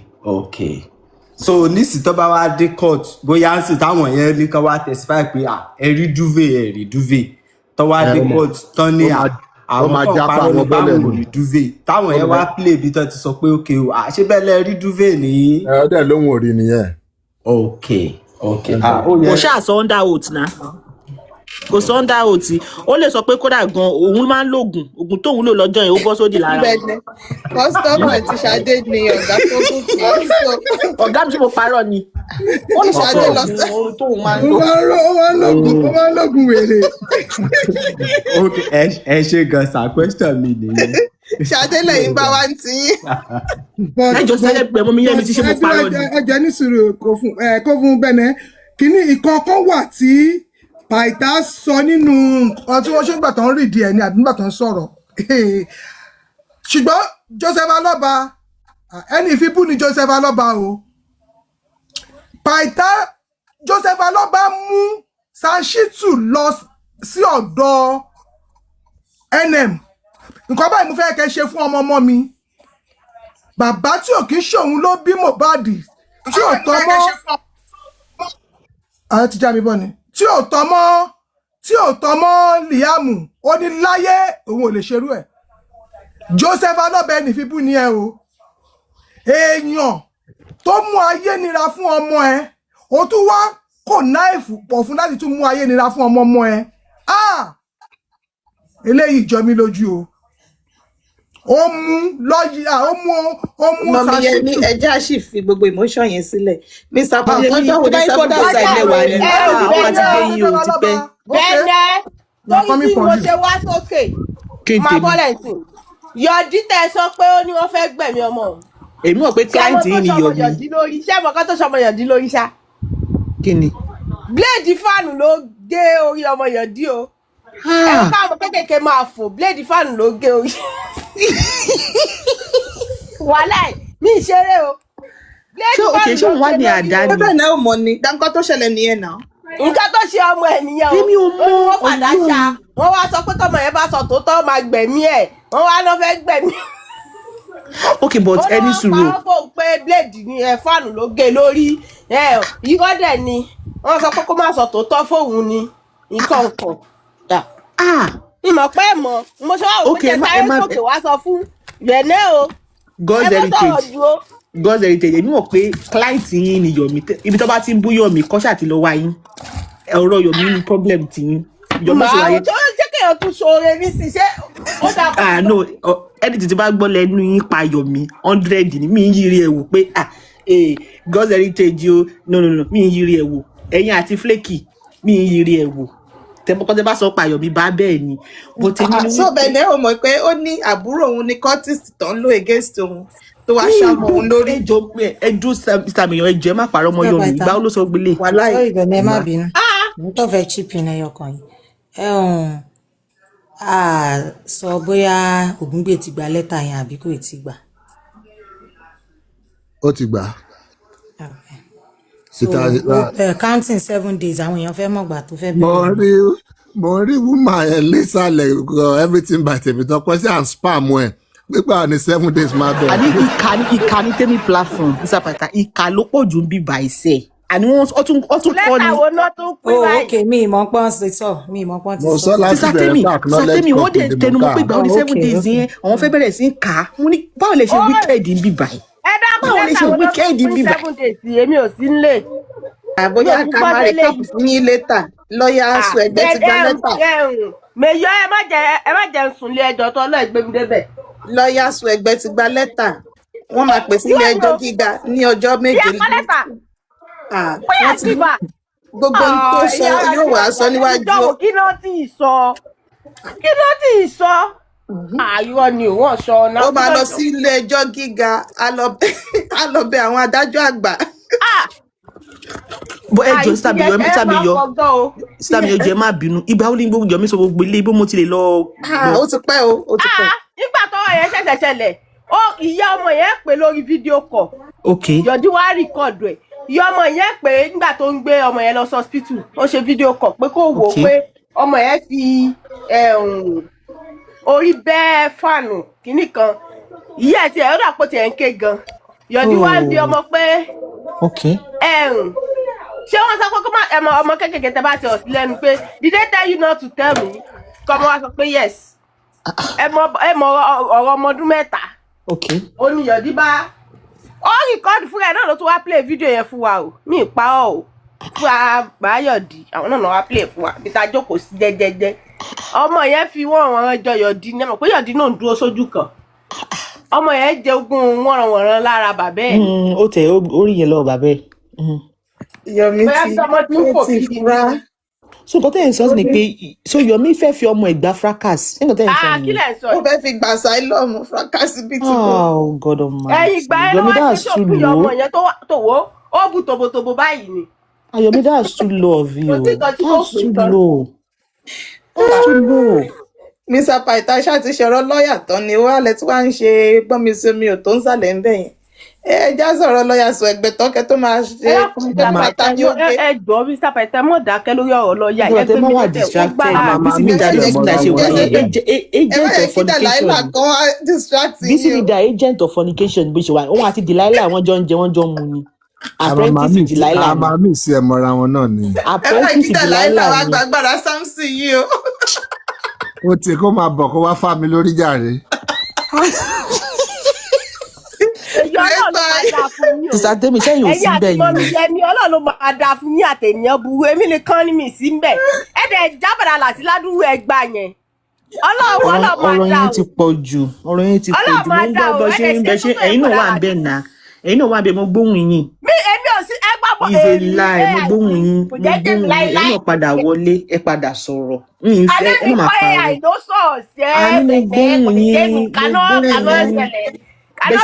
bẹ́ẹ̀ sọ pé wọ́n fi téru láìpẹ́ ní wọ́n fi téru kọ́ ọpọlọ bọ̀dá láti lọ sọ́mùtì. ẹ̀ẹ́dọ́hùn yẹn mọ̀ ní owó ẹ máa tanra yín mo dẹ̀ ń káwọ́ sókè pé sọ́fẹ́ báyé àti jẹ́ ni. Bẹ́ẹ̀ni ìgbà tí wọ́n. Ṣẹ̀ṣẹ̀ rántí nǹkan tí mo sọ ni ó tó kí Yomi ó wá.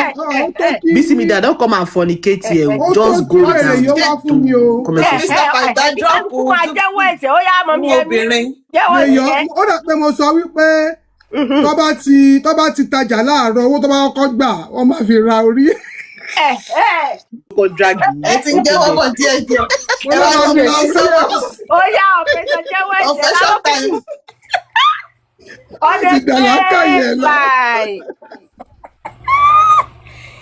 Hello, Pythagoras baby. How you doing? Ashana. Me that we are Okay. serious note here. We don't want only Delilah in this situation. Come back later. Come back in 30 minutes. Ẹ jọ̀ọ́, Mayor and Bennett is Ṣèbẹ́ on the ilẹ̀ tún straight gbọ́rọ̀ lọ line, padà okay? sọ́dọ̀ láti. Ṣẹ́yìn náà dúró lórí ọ̀rọ̀ ni. Ṣèbẹ́ títí Ó padà sún sọ́dọ̀ mi láti. Ẹ má bínú ẹ bọ̀ jẹ́ mute. Oya, tell me, Bisimida, what's up? How you doing? I'm doing well. Thank you for asking. I just have one question. What if the lawyer Swegbe did not apologize? What's gonna happen? I mean, because I'm late to the party. Life Yeah. imprisonment, yeah. He's gonna pay a whole lot of damages. Okay. At that point, Omomi will institute a formal defamation suit against him because he has not been sued now. He has been given a notice. You call it pre-action notice. Like, I want to act. If you can correct your ways, if you can allow good wisdom to prevail on you, if you can come back to your senses or you can use your drugs and you apologize, you retract the statement, you publish it on 2 national newspapers, you go back on TikTok online, you retract all these things, you tell people, I'm sorry, it was just a temporary relapse. I'm sorry, whatever I said, I didn't mean it. It's not the truth. I was just being stupid. Then, that still does not take Omomi's right away from a right of suing, a right of seeking redress in the courts. It's just part of the formalities that the court has put in place that if somebody has wronged you, you need to contact them first. See if they will be reasonable. If they are not reasonable, then come to us. We'll settle the case for you. And at that point also, she'll be writing formally in her capacity, official capacity in her full regalia to the Nigeria Bar Association. Thank you, sir. I appreciate it. And again, right? I'm gonna say this one in Yoruba so that Badalati will understand. Kemokpalagidi ni won, like Jossy now and this lawyer. I'm thinking like they are caught from the same code. So Kunife Bebe, Afeshagidi, and the likes of Bayo and Vengeance and all of them, they will not be happy with this, which means I'm glad that Wumi is doing the right thing that she's supposed to do. So again, Lawyer Swegbe, do you think he has the money to pay for all this defamation? We'll have to sell him to get the money or something. What do you think? He will, only professional, only practice. We sell his Budget kidneys. kata. Apart from that, wọ́n bá yọ̀ máa donate fún, wọ́n máa ṣe GoFundMe fún. Budget kata practice and banjo. Àríkádé fìlà kẹ̀tẹ̀ tó ń lò yẹn kàtà. Oh, my son, just imagine look at the irony there. Your client is facing a defamation suit, still struggling for his life. Now you're about to face another one too. I'm glad. Ma will me right on. You're doing well. If my memory serves me right, I think we served Jossy pre-action notice as well too, right? Yeah, we did. We're not there, call. I remember. Yeah. Even your lawyer need a lawyer. Yeah. Then that's why it's just last time immunizer fi wine. So it's okay. I don't want to say anything now. I just want to greet my people, my fans. BC that they shock me. Jossy comfort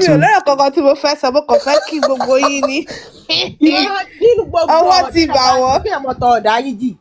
Bísí mi dà ẹ lọ ṣe àṣàjù púpọ̀ nígbà tẹ ẹ wá gbogbo èèyàn tẹ fẹ́ kọ́ gbọ́ ọ̀tẹ̀ yẹn wá rí kí Bọ̀dá Láti lè bá a gbọ́ ó ṣe jẹ́ Bọ̀dá Láti nìkan wáyà. Bísí mi dà láìkì Bọ̀dá Láti o so mi fẹ́ kọ́ yọ lẹ́nu ọ̀rọ̀ tó wà lẹ́yìn ó gbọ́dọ̀ yé Bísí mi dà láìkì Bọ̀dá Láti. Bísí mi dà ó láìkì Bọ̀dá Láti wọn àti mi dé. Èmi àti mi dé ẹ̀gbọ́n wa Bọ̀dá Láti o. Seven hours ní Bọ̀dá Láti ṣiṣẹ́ ṣòfò tẹ́bí platform lẹ́nu. Ò mọ mi Yẹmí Ṣára ò ṣáà máa ròyìn ṣá. Kí ló lè tó bẹ̀rẹ̀ kí la ṣe fún tó yẹn? Bọ̀dá Láti. Mi ò tiẹ̀ tí ì gbọ́ èmi ò mọ̀ kan tí mo ṣe fún o. Wo ènìyàn kú láti ṣé kò fẹ́ kú ara bú mi ṣá? Mazi. Kẹ́ni. Ṣé kò fẹ́ kú ara bú mi? Ṣé Láti lè máa lò náà nìyẹn bú ara náà ni. Láti tó dàbí skeleton dàbí walking dead. Ìyá kan tí ẹ wà nínú wọn ó máa sọ stórí táwọn go mọ̀ nípa àwọn á dẹ̀ bọ́ síta dẹ̀ máa sọ àwọn máa wò pé bọ́lá ti gbọ́ stórí ìyá wọn go mọ̀. Àmọ́ ló pa sí yẹn. Àti ẹ ti bá. By the way, Mr. Pythagoras, I miss you so much. It's been a while I heard your voice. Please don't let it be, taking too long before we hear you on this platform. Oshisko. Yeah, I can have a private session for Mr. you, Paita má máa pẹ́ lóòótọ́ Oshisko. voice mi làwọn kan máa fi ń dà. That's Oshisko. true. Oshisko. Just come up like 3-5 minutes and just say hello to us. It's okay. We know you're busy, but just come on and say hi to us. We miss you sometimes. Oshinile Pako. I'll put that under review. Jealousy. Anyway, Sha. Oh, like British, my love. Shegbo. That bitch is so. If you are here, Listen me that see your life. British ẹ̀yin méjèèjì Listen me that see your life. láti ìjọ mẹ́ta kò dẹ̀ dà. So fún gbogbo ẹ̀yin tẹ́ lọ ń jà fún Mr. Pata ìgbà tó pè wọ́n láṣẹ́wó ṣe ráyé yín ta ṣé pé bá ti fún wọn lẹ́ẹ̀kan bá kọ́ bú Paita. Bẹ̀nẹ̀ kò lè yé yín ṣé mo pé èmi mo kọ́kọ́ wà ní abẹ́ Paita kó tó di pé Dupsy gbà yín lẹ́nu lọ́wọ́. Nínú gbogbo ebú tó bú wọn ṣìnà yẹn ẹ bá ti fi wọn sílẹ̀ kò yẹ kẹ́ lọ defend Paita ń ta. Àní abẹ́ Paita ni mo wà tẹ́lẹ̀ sẹ́ ẹ̀ kò yé yín Bẹ̀nẹ̀. Okay. Bẹ̀nẹ̀ àwọn kò sẹ́nibọ̀dì tó pè mí ní aṣẹ́wó. Kí ló wá pè yín? Olóṣó ló pè mí. Olóṣó ni. Olóṣó TikTok. Bàbá rí àdòwèrè máa ní Paita olóṣó. Ọ̀gá mi jẹ́ bíbí sí lórí. Ẹjọ́ lójú ara yín ti ṣe correct mi ni àbí kí lè ṣe yẹn. Wọ́n fẹ́ kẹ́ lo the right pronunciation. Ó yàtọ̀ síra wọn ni ká mọ̀ kọ́ tá à ń ṣe ni. Ẹ̀yin kọ́ bá ṣe Sister ṣe Temi, ṣe how ní you doing? I know you're there. How you feel?